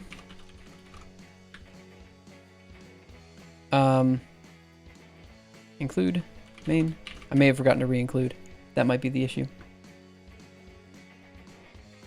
Now we're going to run Mirage. Oh, see, now it's too much. All right, well, that was it at least. Change that back to 20. Go over here, run include, run main. This should be the visualization we're looking for. We'll combine that all into one big video, and we'll be done for now. Okay, maybe we'll try 15. To move the second legend, you might have to specify top left again. Yeah, let's try that as well, since we're here. But I think what happened last time is the two legends were on top of each other. So top left. And let's just try changing this. Mawif, thank you so much for following. Really appreciate it. And 2 again. So let's just do legend top left. Let's go over here. Run include again. Run main. See what this does. Okay, take a look at the visualization. This is okay. But yeah, this is what happened last time where convolution was on top of the other legend. Which isn't particularly great. I'm going to change the offset to 17, and we're going to move this back to be top right. And now we're going to... I need to think about this. I need to change this to... change it to, like, actually 12 or 11. 12, why not? Go this, include, main. So. Now we're going to take a look at that. Okay. There we go. There's our visualization. That took way too long. Absolutely way too long. All right, but I'm happy with it for now. Quit, and we're going to history grep ffmpeg. We're going to grab 449 and change this to out 10. Oh, okay, that was not what I meant to do, but that's okay. Out 10.mp4. Okay, and if we do mpv out 10.mp4 loop 0, we full screen that guy. So there's a visualization that we spent way too long on. Oh, okay, but I think it's okay. Like, again, I don't like the fact that we have 2 labels. That really kind of pisses me off. But the only way to fix that is to change the plotter. So if I'm really OCD, I will change that. But I can't tell if I'm that OCD or not. It's going to take like another hour of work. But on the other hand, I'm not very happy with the Julia plotting ecosystem, so I'm kind of happy to try a different plotting ecosystem. And there is newplot.jl, which is a newplot variant in Julia. I'm familiar with how newplot works. So maybe we just try newplot.jl tomorrow at the start of stream, get these visualizations underway.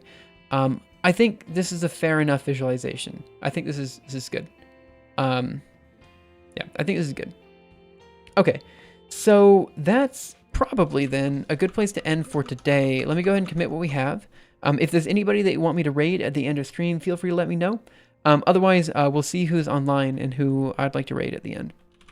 Git status, that doesn't, git add conv.jl, git commit -m, adding more robust, I suppose, plotting script for this, git push, origin, master.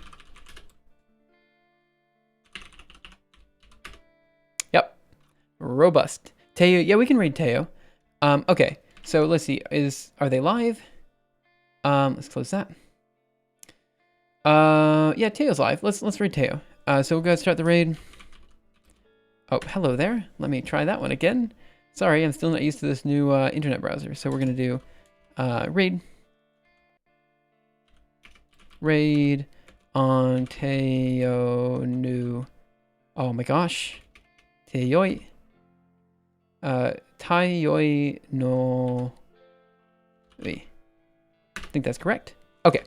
So that is it for today, guys. Thank you so much for coming in. Have a wonderful day, night, afternoon, morning, evening, whatever time it happens to be your time. And I will see you guys around next time for the next episode of Simuleos. Tomorrow should be a relatively long stream where we just kind of hash out all the convolutional things that we need. Again, I'm shooting to have a chapter out by the end of this week. I'm thinking about maybe doing a video on affine transformations next week. We'll see how that goes. Xander Lake, thank you so much for following. And that's it for now. So I'll see you guys next time. And yeah, thanks again for coming in. Bye, guys.